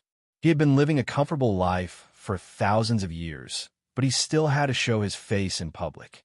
Sixth Uncle had been begging many people recently, almost using all the favors he had accumulated over the years, just to win the Chong and school, so that he could retire completely. How was it? Did your fish take the bait?" Sixth Uncle sat directly on the seat that Qin Sheng had just sat on and asked with a smile. Zhe Yuan sighed and said with some emotion, "This fish is a bit cunning. Why didn't it take the bait? It seems that it is playing with us by the bait. It's a bit difficult." "What do you mean? Did he notice our intention?" Sixth Uncle frowned and said. Zhe Yuan explained truthfully, "No, but Qin Sheng said that the shares of the Qin family have been decided by 3 families, including the He family, and can't be distributed to others. Unless we want it, he will offend the 3 families and give us the shares.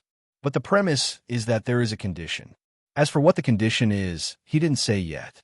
He said that we will talk after we agree. This brat is really cunning. He didn't take the bait," Sixth Uncle said with some displeasure.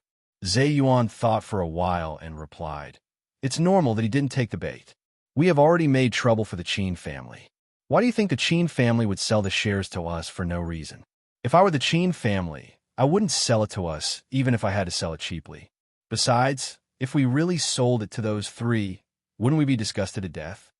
The background of these 3 families is not simple. I guess they have been eyeing the shares of the Qin family for a long time and have always wanted to share the cake. Since they dared to do this, they're naturally not afraid of fighting with us at that time. This is indeed a little difficult to deal with," Uncle Lu muttered to himself. Since he had known the next family who wanted to take over the shares of the Qin family, Uncle Lu had done a thorough investigation of their backgrounds, which made the already complicated situation of the Chong and family more and more complicated. Zhe Yuan frowned and said, What is the background of this He family? Recently, the Qin family has been quite close to the He family. Qin Sheng has been to the He family several times. I heard that he even went to Hainan and received people from the He family. Sixth uncle was lost in thought as he said, "The He family is indeed not simple." I guess that Qin Sheng went to Hainan to meet with these families. They should have almost finished their discussion. The people in the Chong and system told me that the Qin family has begun to divest the shares of the companies related to the Chong and system and the Qin family. If this goes on, we won't have much time left. Zhe Yuan said helplessly. Then what should we do? This is the last way. Let's do it directly. Anyway, Elder Long is going to provide the funds, and we'll pool it together. We'll definitely have enough funds. Otherwise, the Qin family won't talk to us. This is indeed the only way, but I wonder what the Qin family's conditions are? Sixth uncle narrowed his eyes and said. Zhe Yuan said in a low voice, "Let's agree first. Then we'll know what the conditions are. What's more, we can agree to any conditions. As long as we accept the Chong and faction, even if we don't recognize it. What could he do to us? Okay, call the Qin family tomorrow night and tell them that we agree. Then the three families will talk to the Qin family face to face. I'll tell the Su family first. I think they should agree. Since things have come to this point, it's at least easier to deal with the Qin family than with the three families. Otherwise, if the Qin family really gives the shares to the three families, will be in vain." Sixth uncle finally made a prompt decision. He was not afraid of any conspiracy of the Qin family, because as long as they got the shares of the Qin family, the life and death of the Qin family would be completely in their hands. When Zhe Yuan heard this, he gladly agreed. Actually, he already had an idea. No matter what, he had to agree to the Qin clan's terms first. However, he was afraid that sixth uncle wouldn't agree. In the evening, Qin Sheng invited many trusted senior executives of the Qin family in the Chong and faction to a banquet at the World Trade Center. These senior executives had followed the Qin family's footsteps and still chose to support the Qin family several times. They were all personally selected by Qin Chang'an, Hao Mingyi, and Chong Sini. Some were veterans, some were young and strong, some were overseas returnees, and some were from the system. However, they only had one label in the Chong and faction, that was the Qin family. Qin Sheng held a glass of wine and said slowly, "I've been wanting to meet you for a long time. I have a lot of things to say to you. Today, I finally have the chance." In fact, there were not many people at the banquet, only 3 tables. Some of them even flew from other cities just for this dinner.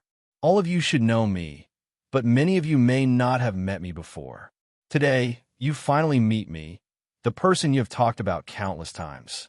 Just like all of you, an ordinary person who can't be any more ordinary.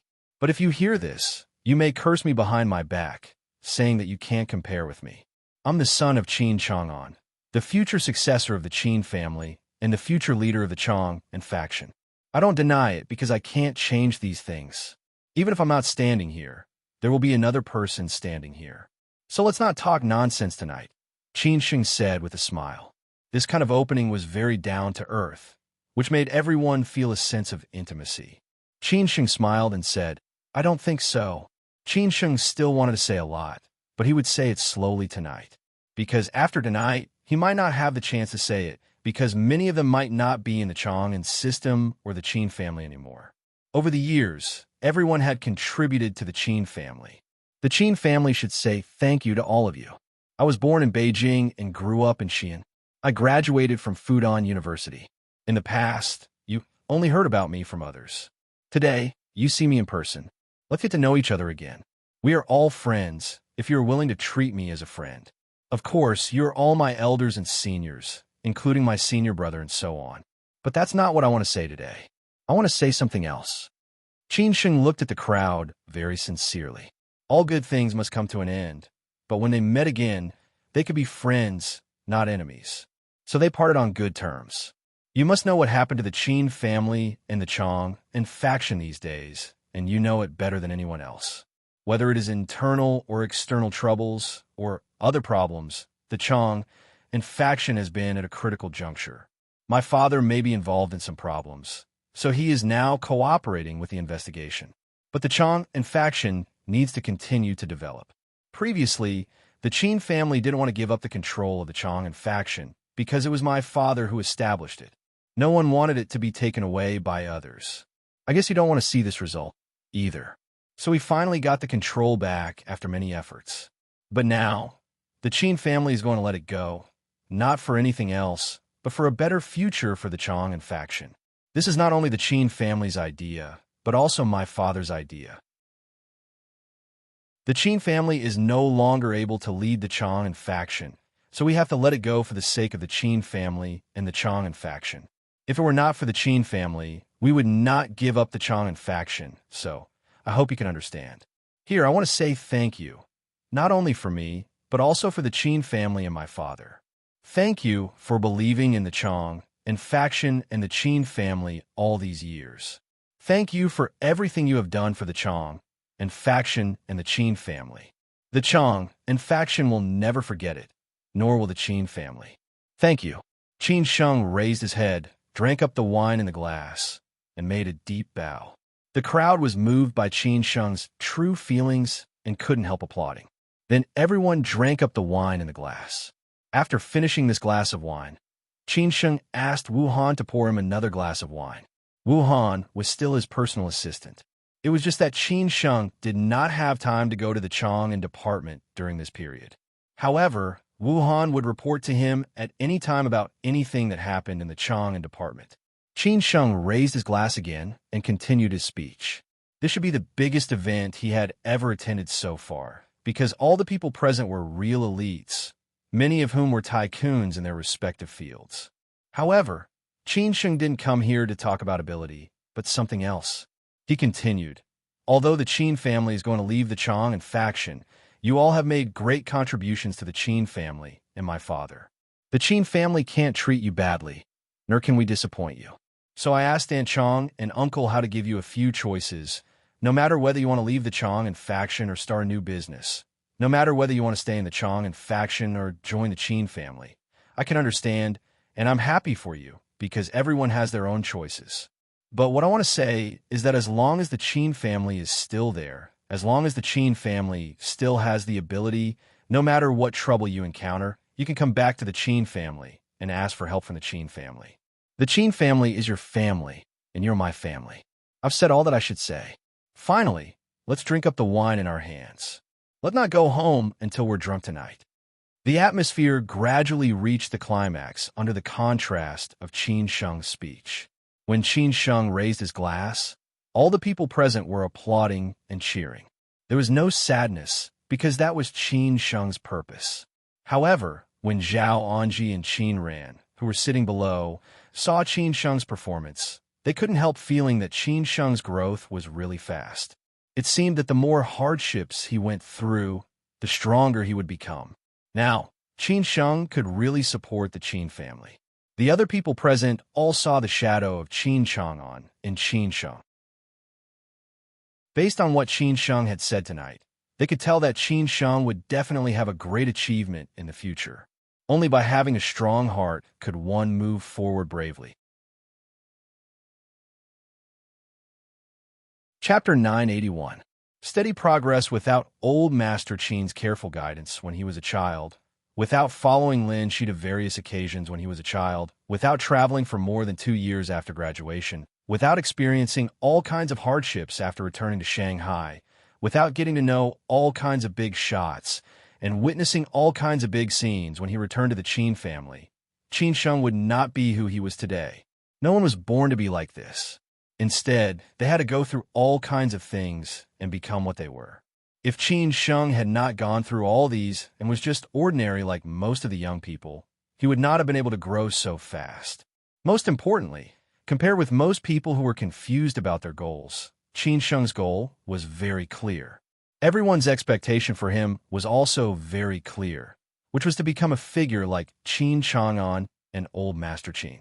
Whether he could surpass Qin Chang'an and Old Master Qin or not, even if he could not become a figure like them, he should at least have 70 or 80% of the ability. Otherwise, how could he support the Qin family? Judging from Qin Sheng's performance during this period, He might be a little immature at the beginning, but he had gradually found the right state and knew what he should do and how to do it. Even if he were to face any opponent that the Qin family could meet now, Qin Sheng could become an opponent that they had to take seriously. Zhao Anji and Qin Ran were also very relieved. This man, who they had been worried about the most, made them more and more relieved. In this case, even if the Qin family gave up on the Chang'an group today, the Qin family would be able to stand up again sooner or later. After saying these words, Qin Sheng started to drink. Tonight, he really risked his life to accompany the gentleman. No matter who came, he did not refuse anyone. He even took the initiative to drink and chat with Chang Sini and the executives that Hao Mingyi had introduced to him. After a while, he got familiar with them, not to mention the atmosphere after that. Qin Sheng was more approachable than his father, Qin Chang'an. Naturally, they were happy to make friends with Qin Sheng and exchange contact information with each other. The banquet started at 6 o'clock and ended at 10 o'clock. Zhao Anji and Qin Ran had already arranged for a car to pick up the guests. In the end, Qin Sheng completely blacked out. Fortunately, his willpower was strong enough. He forced himself to hold on until everyone left. In the end, he directly fell into Qin Ran's and Wu Han's arms, which made Qin Ran, Wu Han, and the others feel quite sorry for him. However, this was how a man grew up. He always had to pay the price. After sending Qin Sheng back to the Qin family's villa, Wu Han was not in a hurry to leave. She accompanied Qin Ran and took care of him. First, she fed him soup and medicine to sober him up, and then she made him vomit. After half a night, Qin Sheng felt so uncomfortable that his face turned pale. Qin Ran and Wu Han had seen Qin Sheng drink so much wine. If it were an ordinary person, he would have been drunk long ago. However, Qin Sheng had come here with the determination to die. Besides, his physical quality was different from that of an ordinary person. In addition, his willpower was even stronger. Therefore, he managed to hold on until the end. It could be seen how much wine he had drunk. When Qin Sheng woke up, it was already past 4 o'clock in the afternoon. It could be seen how long he had slept, how much he had drunk last night, and how much he had struggled. When Qin Sheng woke up, he found someone sitting on the balcony enjoying the wind. However, at this moment, he felt a bit thirsty, had a splitting headache, and felt nauseous. Qin Sheng had forgotten how long it had been since he had been so drunk. He struggled to get up and shouted, "Ruyu, why are you here?" The person sitting on the balcony enjoying the wind was none other than Song Ruyu, who had rushed over after hearing that Qin Sheng had drunk too much. Seeing that Qin Sheng had gotten up, Song Ruyu hurriedly walked over and supported Qin Sheng as she said, "You're awake?" Seeing the dazzling sun outside, Qin Sheng could not help but ask, "How long have I slept?" Song Ruyu did not dislike Qin Sheng, who was covered with the smell of alcohol. She said honestly, "It's past 4 o'clock in the afternoon. You've slept for 12 hours. It can be seen how much you drank last night. Don't dare to drink like this again. Your health is the most important thing." It's already 4 o'clock in the afternoon. Qin Sheng was a little surprised. He did not expect that he had slept for so long. It seemed that he really drank too much last night. It seemed that he could not remember many things. He would not dare to drink like this again in the future. Song Ryu said in a low voice, "I called you at noon, but you didn't answer, so I called Sister Qin Ran. She told me that you drank too much last night with the company's executives. I came here directly after finishing my work. I was about to talk about the engagement next week. Seeing that you were still asleep, I came here to accompany you." Originally, the MC invited by the Qin family was supposed to confirm the process of the engagement party with Qin Sheng and Song Ruyu. Previously, Zhao Anji and Qin Ran were responsible for this. Now that the MC had basically confirmed the process, he wanted to inform Qin Sheng and Song Ruyu. At the same time, he wanted them to see if there was anything else that needed to be changed. That was why Song Ruyu had rushed over. After Qin Sheng understood, he suddenly hugged Song Ruyu weakly. His whole body directly hung on Song Ruyu's body. He deliberately pretended to be crazy and said, "It's too uncomfortable. I won't drink anymore." When a man said that he would not drink, it was like a woman saying that she would not buy cosmetics. It was too difficult to give up alcohol. It was like a memory that could not be erased. Song Ryu had already seen Qin Sheng's rascality. Qin Sheng might be uncomfortable, but she was still not used to it.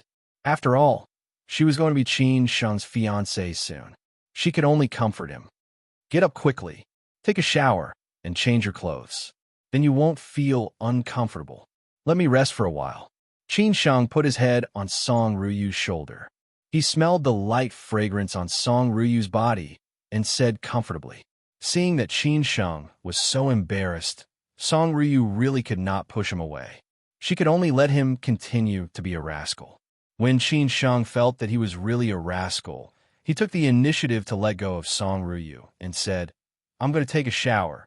Seeing that Qin Sheng ran directly into the bathroom in his underwear, Qin Sheng almost blushed. How could this man become more and more unscrupulous?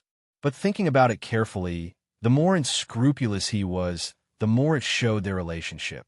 Song Ryu could only comfort herself in this way. However, Qin Sheng's figure was really good. His muscles could really make any woman scream. No wonder he could kidnap girlfriends like Lin, Su, and Su Qin.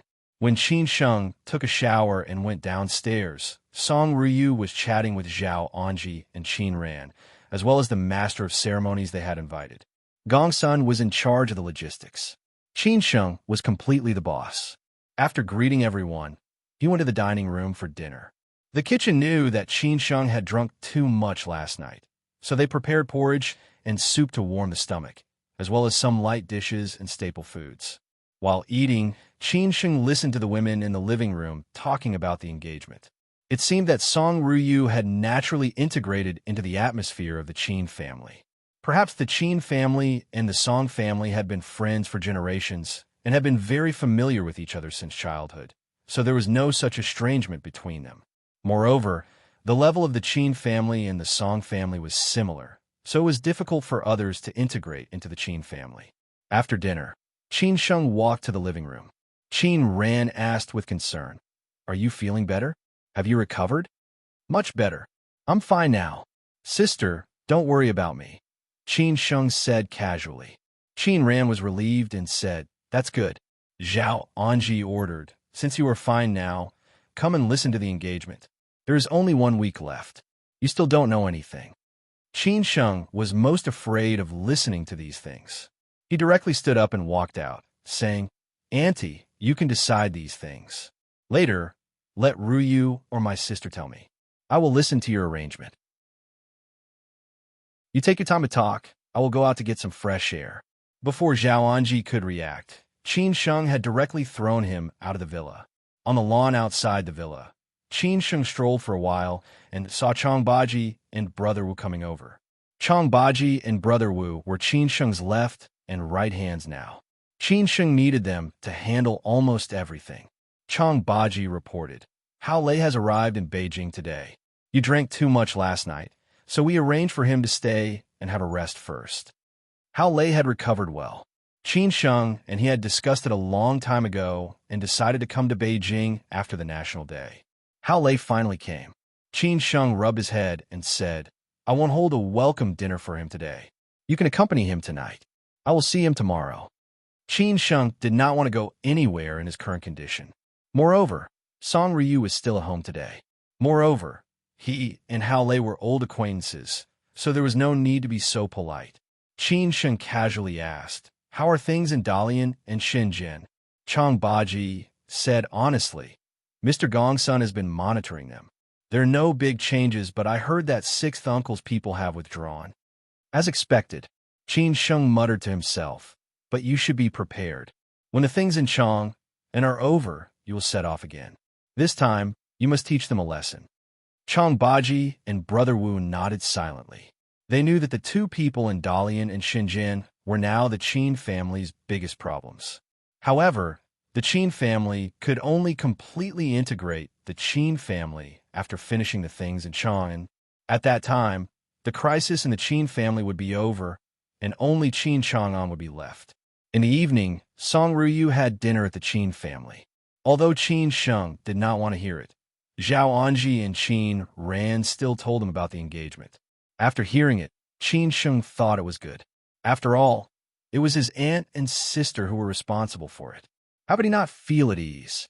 Qin Jing and Song Ruyu talked a lot these days. Qin Sheng didn't know how the two women got together. Anyway, they had been very close since they had met at the foot of the Great Wall last time. Song Ruyu became Qin Jing's new friend. Recently, they even went shopping and watched movies together. Qin Jing didn't know what to do. After dinner, Qin Sheng walked Song Ruyu out.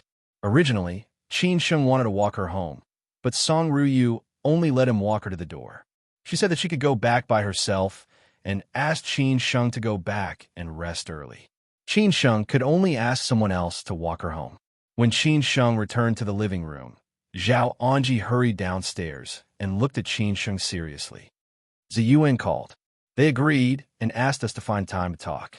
Hearing this news, Qin Sheng let out a long sigh of relief. Everything was going smoothly. Chapter 982. The Qin family had their own strategies, and the sixth uncle had his own plans. Everyone wanted to be the fish that Jiang Taigong wanted to catch, but no one wanted to be the fish. At present, the Qin family had the upper hand because they had made the most pessimistic plan and made sacrifices in exchange for the survival of the Qin family.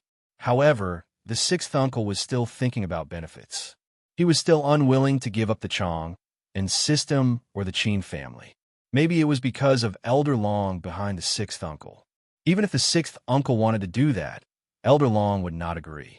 On the weekend, the Qin family and the sixth uncle made an appointment. Qin Sheng and Song Ruyu's engagement would be held in a fine winery in the suburbs next Saturday. It was a winery owned by the Qin family. It did not produce wine, but it had a large collection of wine. It could be regarded as Qin Chang'an's private winery. On weekdays, it would receive business invitations, but most of them were from companies related to the Chong, in system or Qin Chang'an's friends. Zhao Anji and Qin Ran thought for a long time and finally chose such a place. Firstly, the environment there was not bad. Secondly, it was the Qin family's private territory, so there was no need to worry about security. After all, the Qin family, the Song family, and the Zhu family were not ordinary people. Several of them had mandatory security levels, which was beyond the Qin family's control. Therefore, Zhao Anji chose such a place. At noon, the autumn air was crisp and the sun was shining brightly. The red leaves on the fragrant mountain had begun to turn red. However, it would be really beautiful at the end of the month. Standing on the roof of the Qin family's villa, Qin Sheng could see the infinite beautiful scenery. He planned to take the Qin family and Song Ruyu to climb the fragrant mountain at the end of the month. Auntie, are you really not going? It was already the appointed time, but Zhao Anji suddenly said that she would not go, which surprised Qin Sheng. Zhao Anji did not even change her clothes. She sat in the living room on the second floor in her pajamas. She shook her head and said, I'm not going. You go alone. I believe you can handle it well. If anything happens, we can contact each other by phone. Now, Zhao Anji intended to let Qin Sheng take full control of the Qin family's affairs. She saw Qin Sheng's maturity and steadiness and also believed in Qin Sheng's ability. After all, the Qin family still needed Qin Sheng to continue to move forward.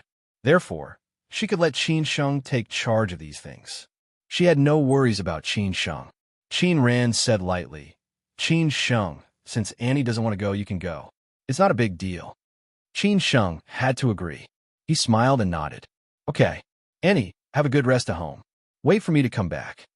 Qin Jing slipped out and said to Qin Sheng, Brother, come back soon. Qin Sheng stroked Qin Jing's hair and said, Got it. It's a nice day today. If you have nothing to do, go out for a walk. Don't just stay at home. After Qin Sheng settled the matters at home, he directly set off for the appointed place.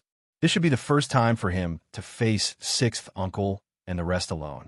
Qin Sheng was somewhat perturbed. However, now that he had thoroughly understood the affairs of the Qin family, he thought that there would not be too much of a disturbance, unless sixth uncle and the rest wanted to play some tricks again. The appointed place was in Dongsheng District on Beiqizi Street, which was to the east of the Forbidden City. Sixth uncle's favorite place was the Forbidden City.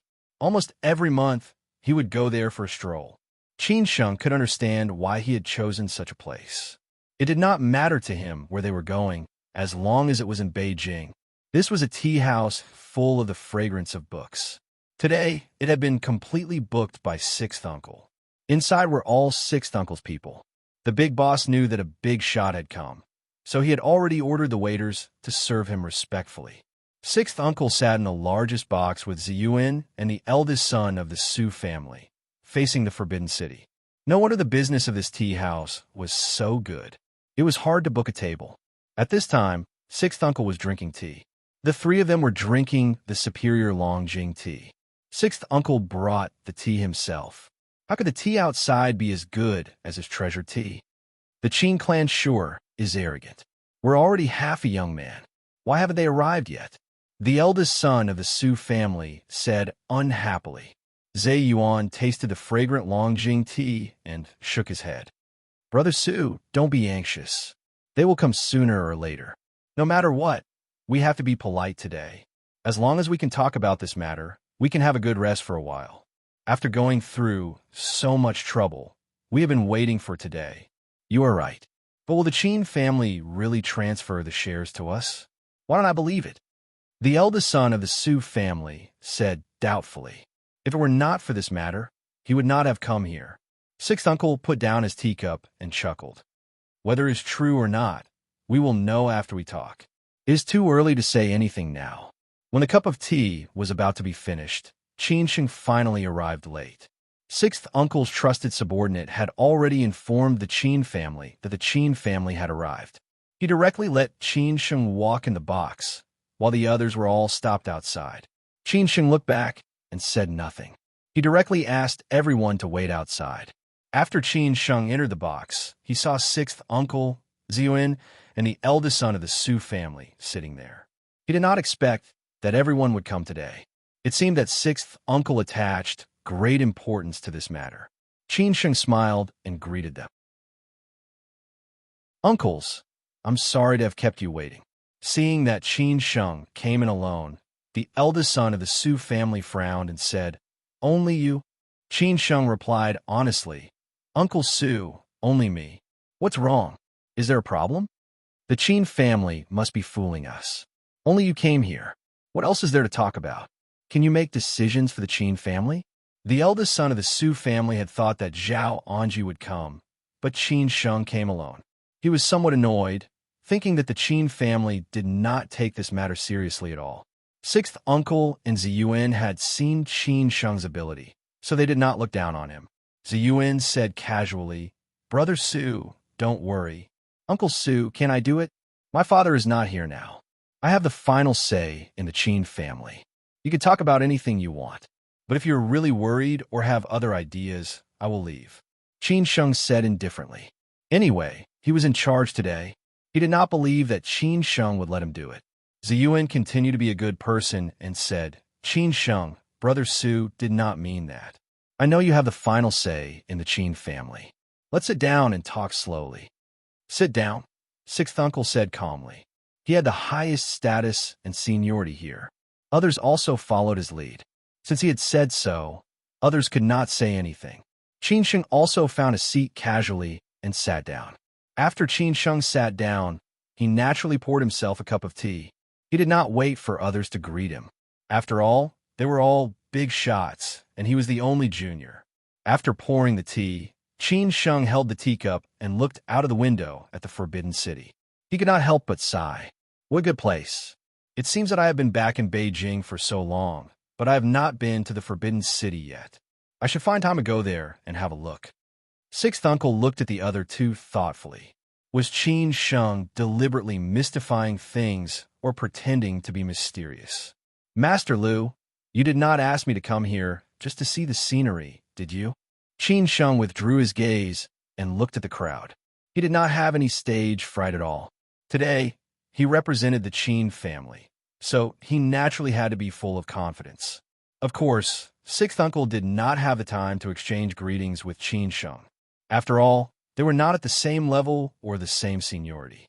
Otherwise, it would be too embarrassing and make everyone feel uncomfortable. He said directly, Qin Sheng, I heard from your Uncle Ziyuan last time that you have already discussed with the He family and are ready to sell the shares to them. Is that right? Master Lu, already know. Do you still need me? What's going on in our family that you don't know? Qin Sheng said with a smile. However, what he said was not funny. The eldest brother of the Su family snorted and said, "This is the family business that your father built from scratch. You said you want to buy it. You really don't feel sorry for your father. How can you face your father? Uncle Su, don't say that. My father can't even take care of himself now, let alone the Chong group. Our Qin family is not able to control the Chong and group. It's better to give it to others as soon as possible so that it will not rot in our hands in the end. I guess that before that time, you big shareholders will eat up the Qin family." Qin Sheng replied reasonably. The eldest brother of the Su family didn't know how to respond to Qin Sheng's words, because what Qin Sheng said was the truth. They had already pushed the Qin family to the brink of death, not to mention when the time came. At that time, the Qin family would be attacked by others. Sixth uncle waved his hand to signal the eldest brother of the Su family to stop talking. He continued to say, "Qin Sheng, you also said that except for us, you will not sell the Qin family's shares to others. Is this your idea or the Qin family's?" Qin Sheng said slowly, "Of course it's the Qin family's idea. We have already reached an agreement with the He family, and we are waiting for the closing. How can we be a treacherous person? Why can the Qin family stand the He family up? That's because we have conditions," Qin Sheng said slowly. Since the other party was not willing to say it directly, he would take the initiative. Sixth uncle said lightly, "Since it's the Qin family's idea, we have discussed it. Tell us your conditions first. If your conditions are suitable, we can discuss to buy the shares in your hands. Of course, you have to give us a suitable price. Don't ask for an exorbitant price. Mr. Lu, don't worry. As long as you agree to our terms, we'll sell it to you at the same price as we sell it to others. What's more, you're all old shareholders of the Chong Group. Our Qin family can also give you some discounts," Qin Sheng said with a smile. At this moment, Qin Sheng was also an old fox. Sixth uncle squinted his eyes and stared at Qin Sheng. "Tell us your conditions." "In fact, it's very simple. There are only two conditions. The first is that after we sell the shares to you, you can't interfere in my father's case anymore. I'm being straightforward. Let's be frank. Otherwise, it will take too much time. Everyone knows what each other is doing. To be frank, you've already got the shares. The Chong and group also belongs to you. My father and the Qin family. Please be merciful and spare us." Qin Sheng stopped joking and said very seriously. At this time, his aura was very strong and full of aggression. The eldest brother of the Su family wanted to say something, but he was stopped by Zhe Yuan. After sixth uncle heard this, a playful expression appeared on his face. He really underestimated Qin Sheng, who actually dared to say such words in front of them. This guy was really not simple. He smiled and said, "What about the second condition?" "The second condition is that since we have sold the shares to you, the Qin family will stay in our own place in the future. So, don't interfere in the internal affairs of the Qin family. In other words, don't make trouble for us." In fact, the meaning is similar to the previous one. The two ambitious people in Dalian and Shenzhen, you should stop now. Otherwise, how can the Qin family deal with them? You have to give us a way out. That's fair, Qin Sheng said in a neither servile nor overbearing manner. After hearing this, sixth uncle said, "Just these two conditions. That's all." "No, just these two conditions. Do you think it's very simple, sixth uncle?" "I have no choice. A wise man submits to circumstances. When it's time to bow down, we have to bow down." Qin Sheng shook his head and smiled bitterly. "So, sixth uncle, do you agree to these two conditions? If you agree, we can turn weapons of war into gifts of jade and silk, and we can start the delivery at any time." Zhe Yuan frowned slightly. This condition could be said to be simple, but it could also be said to be difficult. It involved other things. He smiled and said, "Qin Sheng, don't be anxious. You have to give us time to discuss, right?" Qin Sheng smiled and said, "Uncle Zhe Yuan, do we still need?" Before Qin Sheng finished speaking, sixth uncle directly said, "There's no need to discuss. We agree to the two conditions of the Qin family. Sixth uncle's words made Qin Sheng somewhat shocked. He had agreed so quickly. Zhe Yuan and the eldest brother of the Su family were also very surprised. Chapter 983. Today, I read a sentence that made me sigh with emotion. The increasing number of deaths are all fresh lives. They used to live splendidly. Behind them are all happy families. But now, because of the epidemic, their families are broken. And the heroes who died because of the epidemic, not for themselves, but for all of us. So I hope that everyone will not make trouble for society and stay at home. That's the right thing to do. Because all the joys and sorrows of partings and reunions, only when it comes to our own heads will we know how helpless and painful that feeling is. Come on, everything will pass. In the past, Sixth Uncle would definitely go back and discuss with everyone before making a decision. However, today Sixth Uncle acted uncharacteristically and directly agreed in front of Qin Sheng. Therefore, not only was Qin Sheng shocked, even Zhe Yuan and the elders of the Su family were somewhat surprised. But why did Sixth Uncle do this? Because Sixth Uncle and Elder Long had already discussed everything. Sixth Uncle and Ziyuan would raise part of the funds, and Elder Long would figure out the rest. So they were not short of money at all. However, Sixth Uncle was afraid that a long delay would bring trouble. After all, the Qin family had already promised the three families, who were not ordinary people. If they knew the Qin family's decision, they might put pressure on the Qin family. At that time, something might happen. It could be said that Sixth Uncle was so anxious to get the shares of the Qin family at all costs that he even came out to negotiate in person. That was the only way to put Qin Chang'an to death. At that time, he could make use of Qin Chang'an to completely destroy the Qin family. In this way, Sixth Uncle would get the shares of the Chang and group, and Qin Chang'an would be the scapegoat for the Chang and group. Elder Long would also achieve his goal of destroying the Qin family. Both sides would get what they needed. However, would everything go as planned? The Qin family had their own plans. However, when Qin Sheng heard the Sixth Uncle agreeing so eagerly, he was somewhat shocked and worried. He felt that something was wrong. However, Qin Sheng still behaved very cautiously and said, "Mr. Liu, do you want to discuss it again?" Sixth Uncle frowned and said, "Qin Sheng, what's wrong? Does the Qin family regret? Or do you have other conditions?" Qin Sheng replied in a hurry, "Master Liu, that's not what I meant. I just thought that Uncle Ziyuan and Uncle Su still have other opinions. Anyway, this matter is not urgent. I will wait for your news in 2 or 3 days." Since Sixth Uncle had already agreed, Zhe Yuan and the Su family would have to discuss it after Qin Sheng left, even if they had any objections. However, it was estimated that the final result would not be reversed. Zhe Yuan and the elders of the Su family knew Sixth Uncle's style of doing things. So Zhe Yuan took the lead and said, "We'll listen to Sixth Uncle. There's no need to discuss it anymore. We agree." The eldest brother of the Su family hesitated for a while and said, "Yes, we agree." Qin Sheng said calmly, "Since you've said so, I won't say anything else. We'll contact each other about the details later."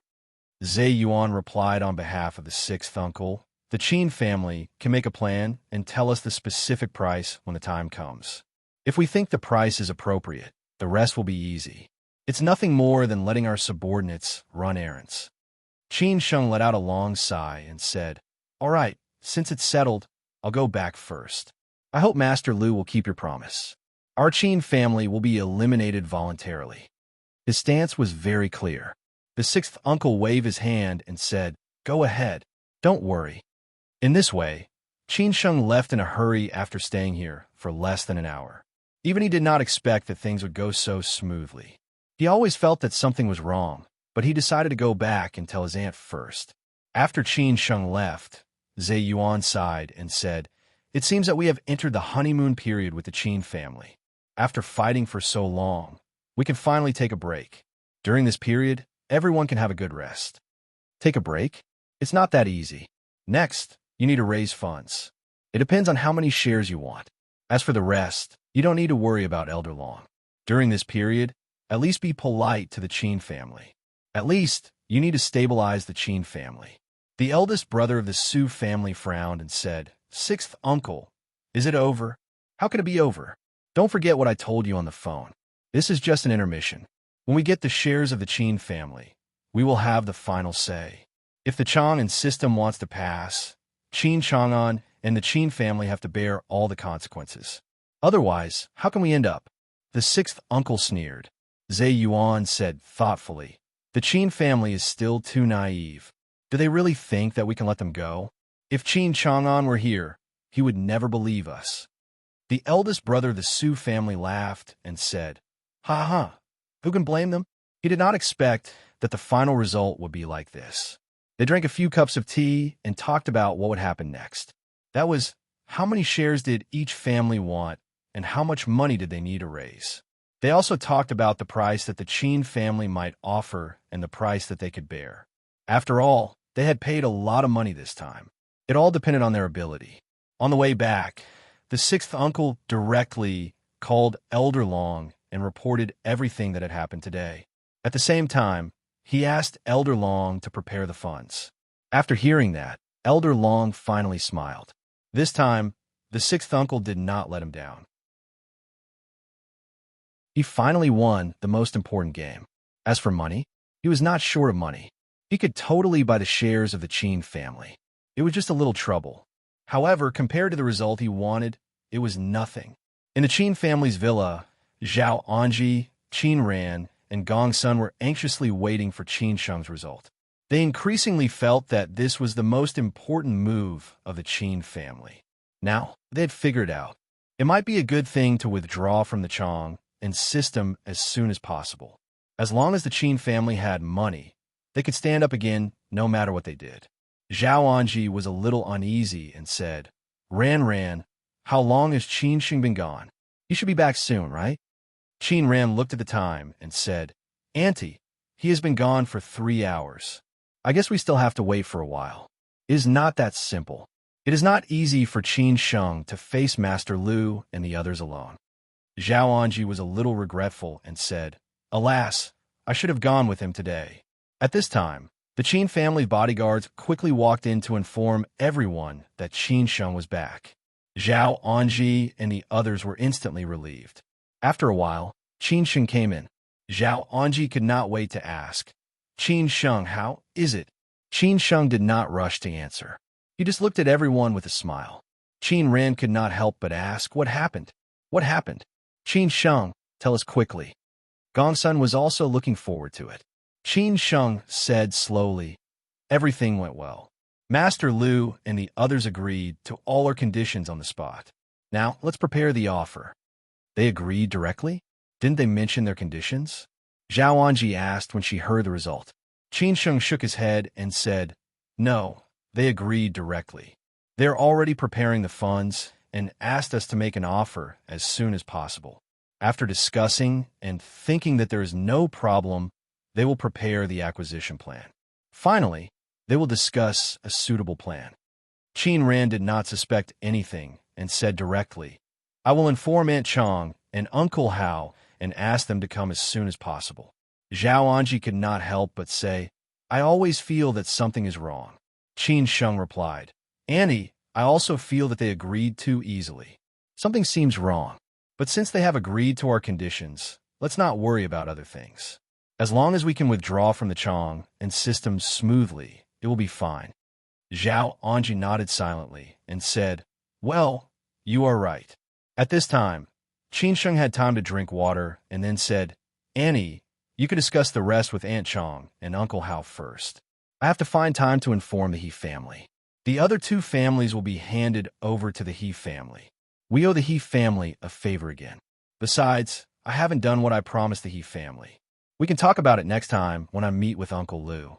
Otherwise, it will be too deliberate to say it today."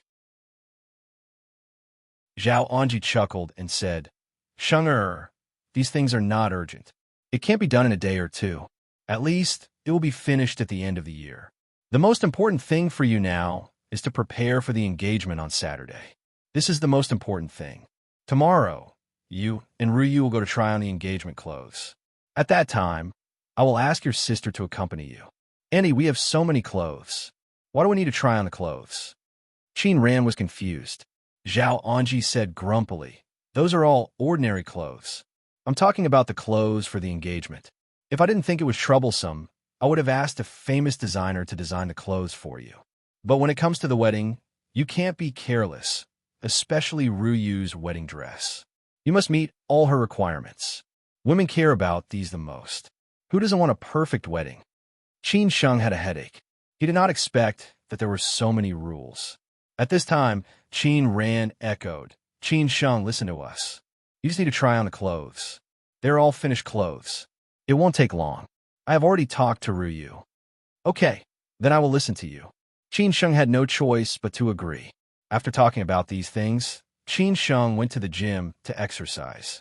During this period, although he was busy, he would make time to exercise. He would swim for an hour every day. There should be nothing important in the next period. He could also have a good rest. It seemed that he had not visited his grandmother for a few days. Tomorrow morning, he would go to see his grandmother first and then go to try on the clothes. As for Uncle Liu, Qin Sheng did not want to think too much about it. It was just that each of them had their own ulterior motives. The Qin family had dug such a big pit for Uncle Liu. They not only wanted the Qin family to withdraw from the Chong and system smoothly, but also wanted Uncle Liu to be deeply involved in it. Uncle Liu had agreed so easily. How could it be so easy? Let's see who dug the bigger pit.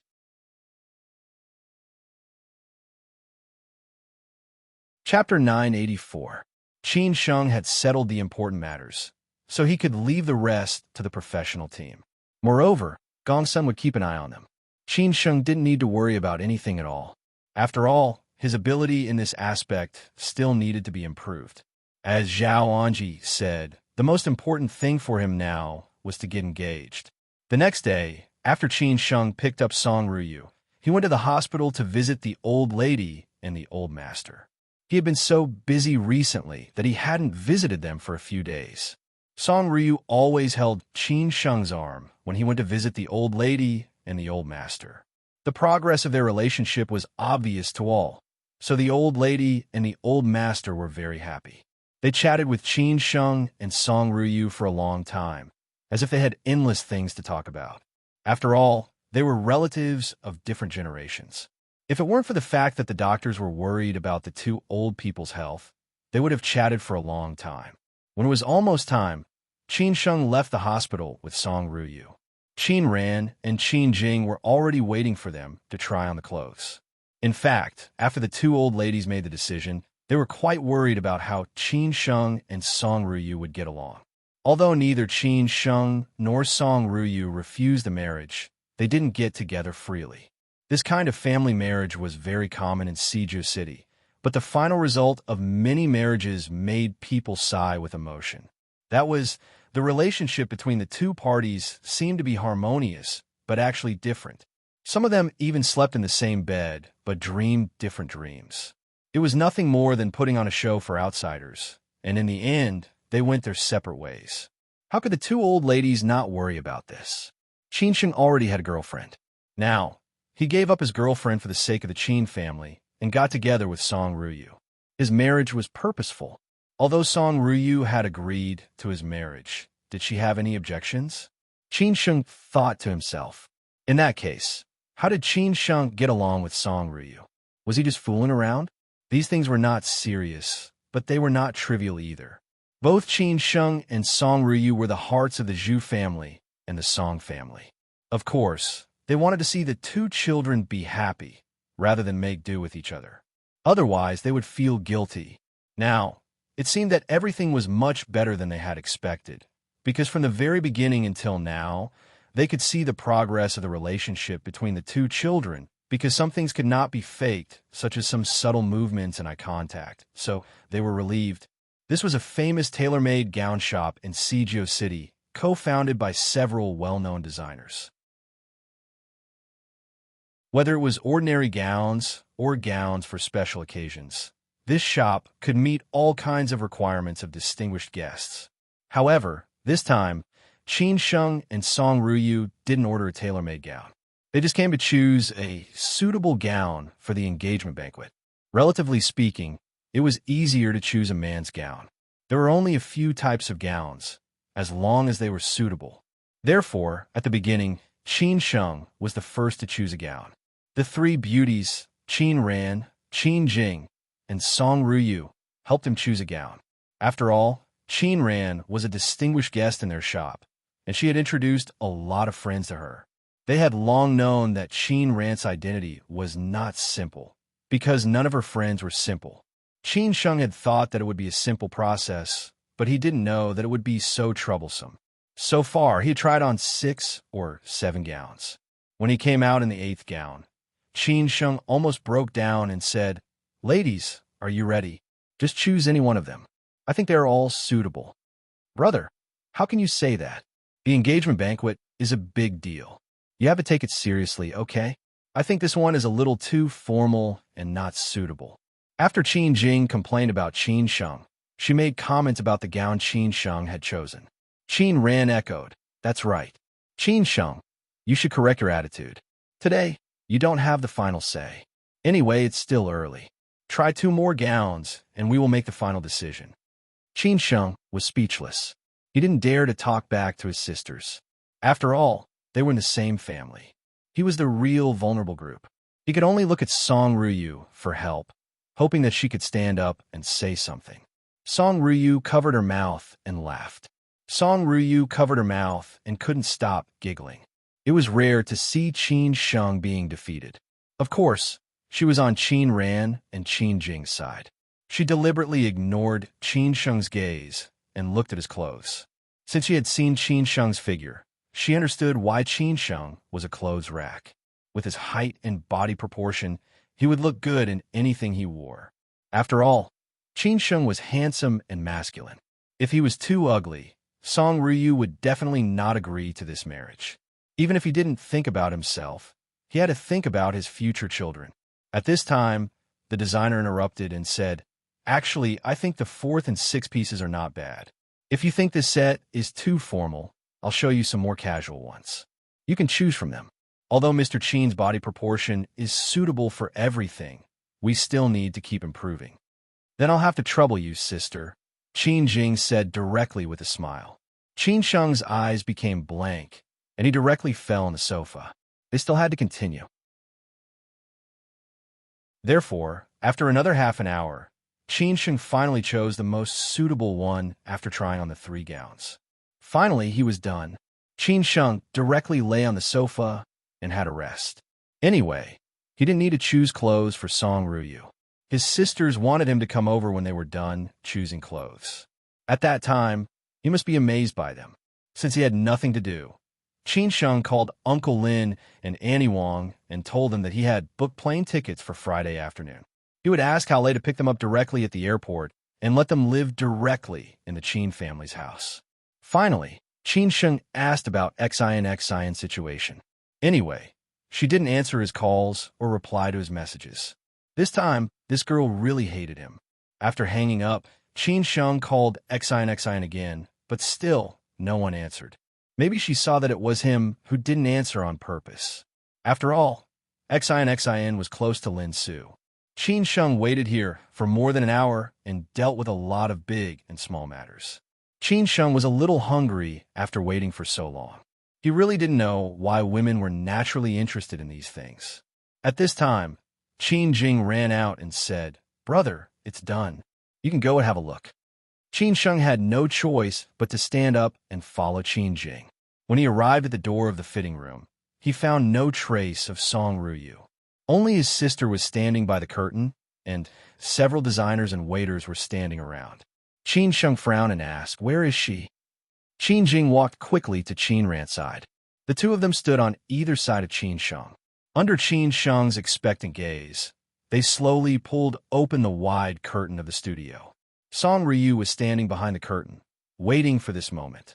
When Qin Sheng saw Song Ruyu's real face, he was not only stunned, but also completely stunned. He stood there with his eyes wide open, his face full of shock. Song Ruyu was so beautiful at this moment. The gown really suited her. Song Ruyu was a real goddess. Dressed in red, she stood aloof from the world. After a long time, Qin Sheng came to his senses. His reaction was seen by everyone, which meant that this gown was very suitable. Under the bright light, Song Ryu was really like a princess, waiting to be welcomed by a prince. At this time, Qin Jing ran to Qin Sheng and asked, "Brother, is Sister Ryu beautiful?" "Beautiful. More than beautiful. I don't know how to describe her," Qin Sheng murmured to himself, seeming to be a little absent-minded. Qin Jing couldn't help but cover her mouth and smile. "Brother, look at your infatuated look." At this time, Qin Ran walked over with Song Ryu. Song Ryu was a little embarrassed and asked, "How is it? Does it suit you?" Qin Sheng laughed and said, "Haha, it suits you. Anything suits you. This is it." Everyone looked at Qin Sheng's silly look and could not help but laugh out loud. Several designers were also quite satisfied with the gowns they had chosen. This pair of Golden Boy and Jade Girl was really a perfect match. The most important thing was that they did not care about the price. Of course, how many people would care about the price when they chose gowns here? The only regret was that they had wanted to use their photos as models' photos, but they had been rejected after asking.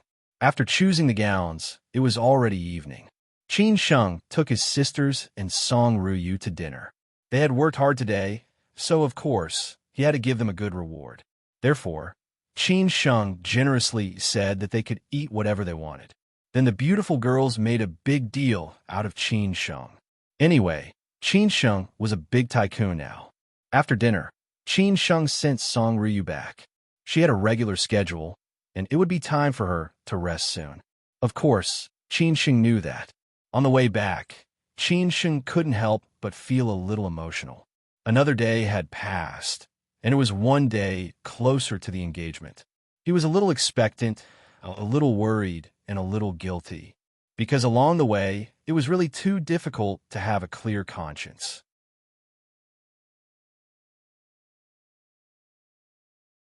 Chapter 985. Qin Sheng finally compromised with sixth uncle. He did not have to worry about anyone harming him, at least for now. Who knew what would happen in the future? Qin Sheng did not go back to the Qin family's villa. It was a cool autumn day. This clear and crisp autumn night was not suitable for sleeping.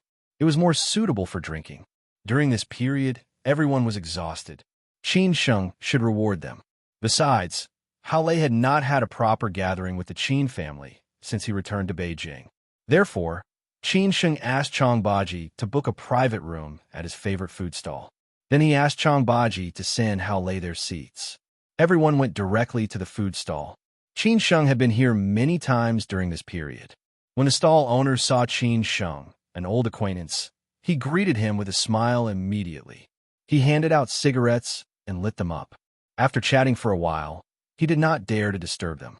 Then, he directly led Qin Sheng and the others into the private room by the window and personally served tea, poured water, and ordered dishes. In the eyes of the boss, Qin Sheng was so ostentatious at such a young age. Obviously, he must be the son of a rich family, not an ordinary rich second generation. Otherwise, why would he bring a few bodyguards when he went out? Even the female companions he brought were so stunning. After ordering the dishes, the boss tactfully left. In a few minutes, a few plates of cold dishes and beer were served. There were no outsiders in the private room. Chang Baji, who had been with Qin Sheng for a long time, Hao Lei, who had just recovered from his injury, Brother Wu, who had been with Qin Sheng since he returned to the Qin family, and Bak, who had run from the Maoist desert to Beijing. These were Qin Sheng's trusted subordinates. Several bodyguards were eating outside, but they did not drink. Chang Baji and Hao Lei sat on both sides of Qin Sheng. After everyone poured wine for them, Qin Sheng picked up his glass and stood up. He said, "The first toast is to Brother Lei. Let's treat it as a welcoming dinner for Hao Lei and celebrate Brother Lei's recovery. We should have had this dinner long ago, but we have been busy recently, so it has been delayed until now. However, we are all family, so don't stand on ceremony." After Qin Sheng finished speaking, he took the initiative to toast everyone. It was rare for everyone to get together. He dare not say that he would not go home until he was drunk, but he definitely had to drink a few glasses. Qin Sheng emptied the cup in one gulp.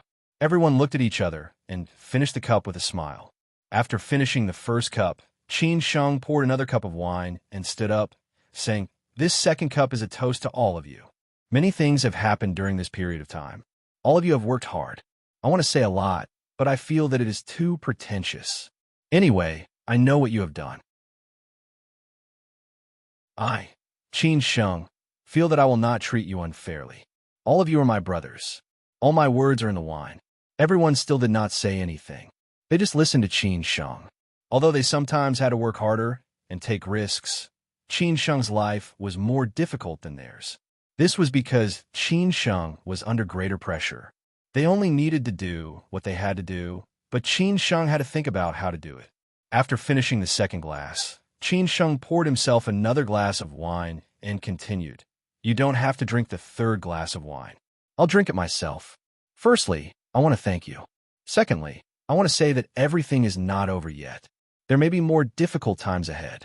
I hope everyone can withstand the pressure and tide over the difficulties. When everything is settled, we can get drunk again." After saying this, Qin Sheng raised his head and drank the wine in the glass again. Men's feelings were so simple. There was no such thing as family trivia or romantic feelings. All the words were in the wine. After finishing the third glass of wine, Qin Sheng smiled and said, "All right, the pretentious words are done. Everyone, relax. Today, only a few of us are drinking. You can love freely." The atmosphere gradually became lively. Everyone was no longer so restrained. When the dishes were all served, they held their wine glasses and clinked with each other. However, tonight was destined to stop when the time was right, so there was no need to worry about who drank too much. Qin Sheng looked at Brother Wu and said, "Brother Wu, you have nothing to do these few days. You could go back to Ho Hot for a few days. I heard that your family has not been peaceful recently. You should go back and visit your old man." Brother Wu smiled and shook his head. The trivial matters at home are related to the two people who have recently fallen from the horse. But my old man is not a big problem. He has been doing things carefully all these years. I don't need to worry about him.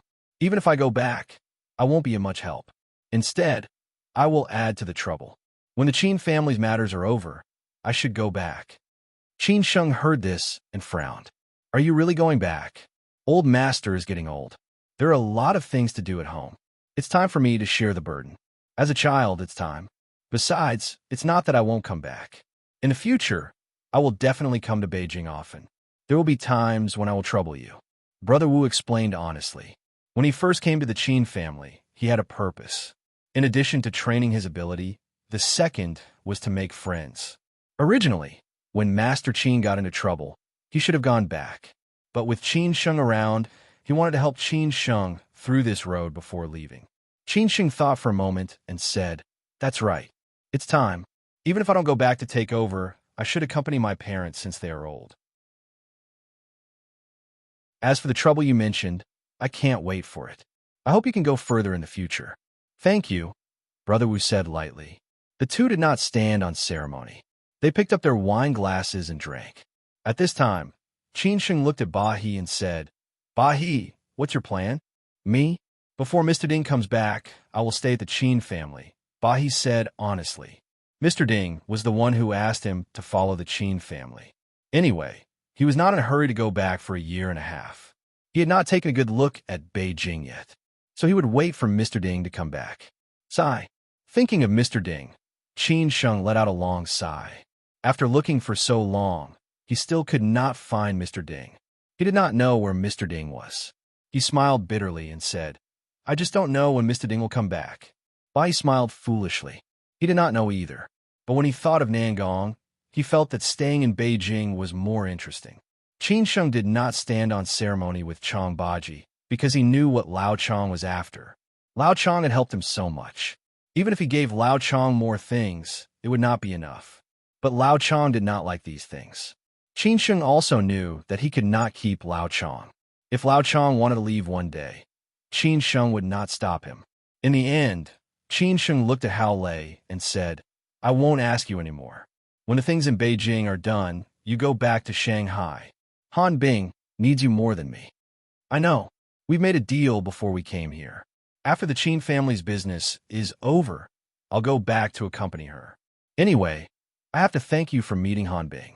I'm not being polite, I mean it, Hao Lei said honestly. Qin Sheng laughed and said, of course. When you get married in the future, you have to give me a few glasses of wine. I don't need you to say that. Hao Lei raised his glass and clinked glasses with Qin Sheng.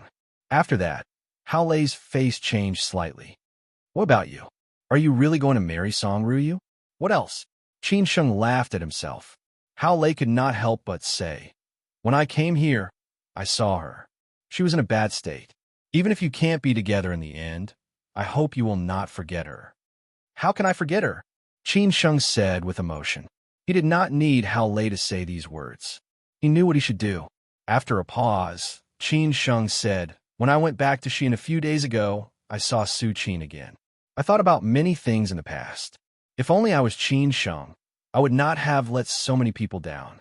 I would not have left Xian and returned to Beijing. So there are some things that I could do nothing about. I only hope that I can make it up to them in the rest of my life. I hope so. Everyone could feel Qin Sheng's sadness when he said, I hope so, at the end. Everyone stopped talking nonsense and stopped being pretentious. They just drank directly. By the time they were half drunk, the crowd had already dispersed. Saturday was a big event for the Qin family, the Song family, and the Zhu family. Everyone had been waiting for this day. Tomorrow was the day of the engagement. This week passed quickly. During this period, a lot of things happened, but they didn't affect the overall situation. Within 3 days, the Qin family had already given the price that sixth uncle wanted. The Qin family's price was already very reasonable. As expected, sixth uncle still reduced the price a little. However, in order to reach an agreement as soon as possible, the Qin family did not bargain anymore. They only made sixth uncle promise one thing, which was to give some benefits to the He family. The He family had their eyes on some high-quality assets of the Chong and system. In the end, with Qin Sheng's efforts, sixth uncle relented. This was within his expectation, because Qin Sheng knew that as long as he insisted a little, sixth uncle would agree. Otherwise, how could the Qin family give up the profits to sixth uncle? The price was settled. Now, they just had to wait for sixth uncle's acquisition plan. Sixth uncle wouldn't let the Qin family down. Otherwise, it would be difficult for the Qin family. Of course, the Qin family also had a ground line. It was just that the acquisition contract had to be 60% cash, and the rest was the corresponding shares.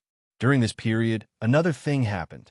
Su Xingwei took the initiative to invite Qin Sheng to drink with a few friends.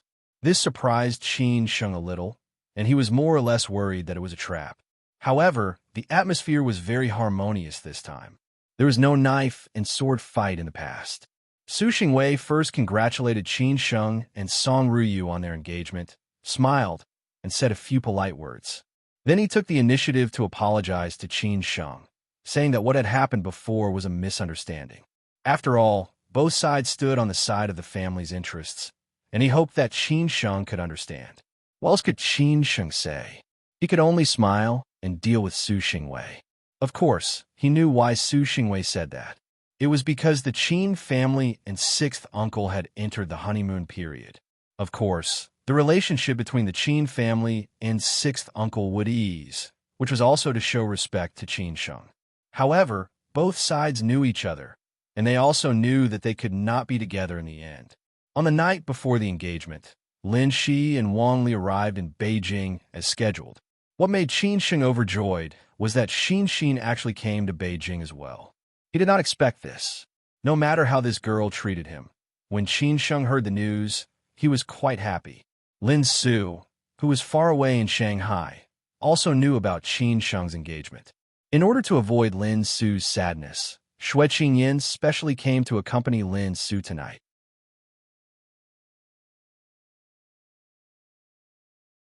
Chapter 986. On the night before the engagement, the Qin family was already busy. Zhao Anji and Qin Ran stayed at the Qin family's villa, fearing that something might happen tomorrow. They were busy dealing with all kinds of things, especially the security of the winery tomorrow. Gong Sun brought more than a dozen people with him to take care of the specific affairs, including Wu, Bach, and Hao Lei. After all, he trusted them. After all, the elders of the Song family and the Zhu family who attended the engagement ceremony were not ordinary people. However, the Qin family didn't care about it. They didn't have any direct relatives, and the collateral relatives didn't need to attend the engagement ceremony. They didn't have much contact with each other in daily life. They just needed to inform each other when they got married. But the Zhu family and the Song family were different. The old master of the Song family and the old lady of the Zhu family had security, not to mention Zhu Weigua, whose security was the strictest. There were also Zhu Changshun and Song Ruyu's uncle. These were all rigid requirements, so Zhao Anji didn't dare to be careless. Fortunately, the Qin family didn't lack manpower. They just needed to contact the relevant departments. When Hao Lei brought Lin Shi, Wang Li, and Xin Xin from the airport to the Qin family's villa, Zhao Anji was already waiting at the door with Qin Ran and Qin Jing. Zhao Anji was very clear that Qin Sheng's feelings for the Lin family were definitely deeper than the Qin family, because he had only returned to the Qin family for less than a year, but he had lived in the Lin family for more than 20 years. If the Qin family hadn't appeared, Qin Sheng's marriage would naturally be handled by the Lin family, so she didn't dare to neglect them. After all, they were Qin Sheng's adoptive parents. Now that Qin Sheng was engaged, they could be regarded as half the masters. But Zhao Anji also knew that Qin Sheng was the younger generation of the Qin family, because this was destined by blood. It was also a fact, so no one could take Qin Sheng away. Everyone in the Qin family had met the 3 members of the Lin family before, so they were more familiar with each other when they met. Zhao Anji hurriedly welcomed Lin Shi and Wang Li. She smiled and greeted them politely. Qin Ran and Qin Jing also greeted Lin Shi and Wang Li politely. After that, they pulled Xian, whom they had already met a few times. They completely treated Qin Sheng as their biological sister, because Xian was also Qin Sheng's biological sister. This harmonious scene was very heartwarming. Lin Shi and Wang Li were originally a little worried, but now they were completely relieved. After all, the Qin family and the Lin family were not on the same level.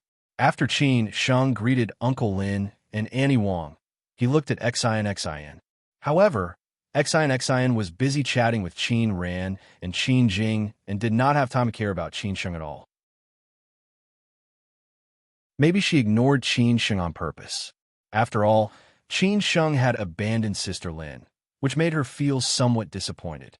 As for Xian, she would not care about those reasons or excuses other than love.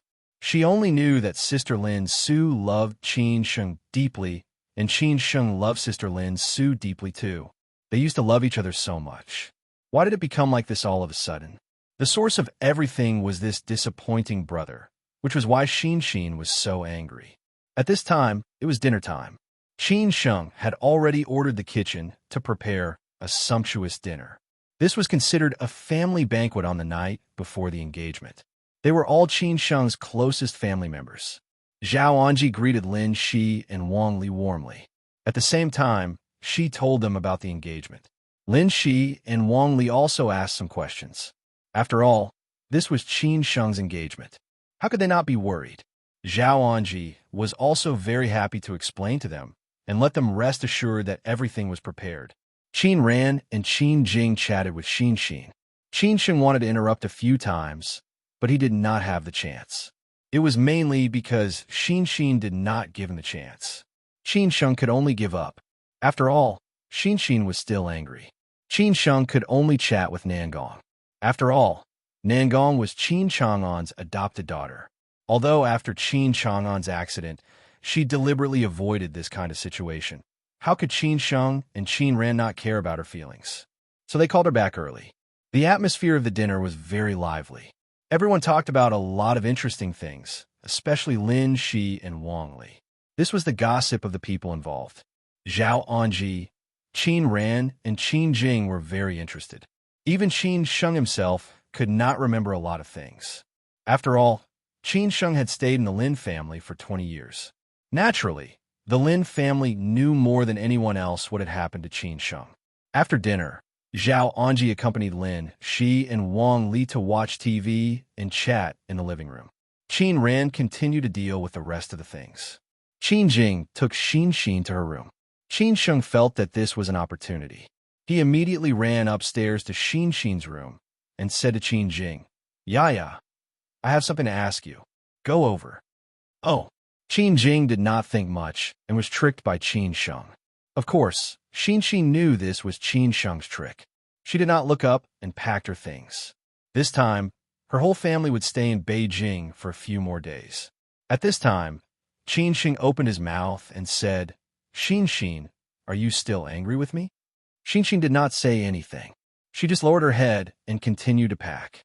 Qin Sheng said helplessly, "There are some things that I don't know how to explain to you, because you don't need to understand these things. I know you care about your sister Lin Su. After all, she has taken care of you in Shanghai these years. I also know that you're close to her. That's why you're so angry. It's good that you know," Xin Xin replied. Qin Sheng sighed and said, "There are some things that I can't control.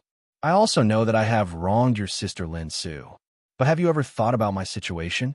Don't I feel pain? If I could choose, why would I choose this path? I came to you not to ask you to forgive me. I'm already very happy that you can come to Beijing. I came to you to tell you to help me take care of your sister Lin Su in the future. I will pay her back slowly." At this time, Xin Xin put down the things in her hands and stood up to look at Qin Sheng. However, at this time, Qin Sheng had already left. She wanted to say a lot of things but did not know how to say them. For example, she had given up studying in Beijing and stayed in Shanghai. Besides, she knew a lot of things, but she felt uncomfortable in her heart. Because Qin Sheng gave up Sister Su Qin, she did not say anything. Now Qin Sheng gave up Sister Lin Su. What should she do? Qin Sheng just said a few words to Xin Xin and left. He knew that Xin Xin would understand him sooner or later. Now that she did not forgive him, he could also understand. On the night before the engagement, Qin Sheng lay on the bed alone and did not feel sleepy. Although before going to bed, everyone told him to have a good rest tonight so that he could face everyone in the best day tomorrow, Qin Sheng just could not fall asleep. He also called Song Ruyu and talked about tomorrow's affairs with a smile, hoping that Song Ruyu would not be nervous. They were engaged just like that. This road was really full of twists and turns. Qin Sheng thought that it might be Su Qin or Lin Su, but he did not expect that it would be Song Ruyu in the end. This life was really full of absurdities. At this time, Qin Sheng suddenly received a text message. After seeing the name displayed on the screen, Qin Sheng did not know whether he should read it or not. This text message was sent by Lin Su. After hesitating for a long time, Qin Sheng finally could not help but open it. There were only 4 words on it. That was, "I wish you happiness." The 4 ordinary people seemed to be mixed with endless grievances and regrets. Qin Sheng was speechless for a moment, just sitting there blankly. In Xueqingyin's mansion in Huangpu Bay, Green City, Shanghai. Compared with the weather in Beijing, Shanghai was still a bit stuffy. So at this moment, Xueqingyin was sitting on the balcony, enjoying the wind and overlooking the night view of Lujiazui in Pudong opposite her. Sitting opposite her was Lin Su, who looked a little haggard. Lin Su had already known that Qin Sheng would be engaged tomorrow, so Xueqingyin asked Lin Su to accompany her home tonight. After all, Lin Su already had a child. There was a bottle of red wine on the table. Xueqingyin only allowed Lin Su to drink 1 glass. No matter how bad her mood was, she had to consider the child. The two had been talking for a long time about many topics. Finally, they still talked about this matter. Xueqingyin said helplessly, "Regret? Of course. How can I not regret? But how can there be no regret in this life?" Lin Su said with some self-mockery, "But I still want to wish him happiness. At least we love each other deeply. At least he has been with me for so long." Xueqingyin was a little sad and said, "When are you going to the United States?" "Around New Year's Day. When Grandma gets better and the Lin family's affairs are handed over. I'm afraid I can't hide it anymore." "I have to go," Lin Su said. At that time, her belly was a little big. If she didn't go, she really couldn't hide it anymore. Xueqingyin continued to ask, How is your grandma?" "Not very good. Her body is getting worse. I just came back from Ningbo. Lin Su said honestly. Shui Qingyan frowned and said, "Didn't you ask Qin Sheng?" "How can I not ask?" He even asked why Qin Sheng didn't come to see her. "I could only try to hide it." "I also asked a few times on the phone," Lin Su said lightly. Shui Qingyan shook her head and smiled bitterly. "You have been wronged." "No, not at all. I think about what he said. No matter how far the future is, I will wait," Lin Su said confidently. For her, for the child, she would also wait. Shui Qingyan didn't know what to say. What was love in the world? It made people live and die for it. She couldn't even figure out her own affairs. How could she figure out others' affairs? As for Qin Sheng, what she could do now was to help him take care of Lin Su. She hoped that Qin Sheng would not break his promise. The sky finally turned bright. Qin Sheng did not know how he fell asleep, nor did he know what time he fell asleep. When the sky turned bright, he got up directly. He had already known today's process, but it was still early. Qin Sheng didn't expect that when he came out, everyone had already gotten up. They were all busy. He went to the gym first and then went swimming. He let himself completely relax and prepare for everything that would happen today. At 8 o'clock, Qin Sheng went out on time. He went to Song Ruyu's parents' house with Chang Baji and the others to pick up Song Ruyu and her parents. As for the rest of the Song family, they would go directly to the winery where the engagement ceremony was held. The masters of the Qin and Song families would welcome them at the door. When Qin Sheng went to the Song family, the Qin family also set off for the winery where the engagement ceremony was held. The marriage between Qin and Song finally came. You're tuning into the Warrior Lore YouTube channel. Don't forget to subscribe and join us on this journey to catch the most captivating stories.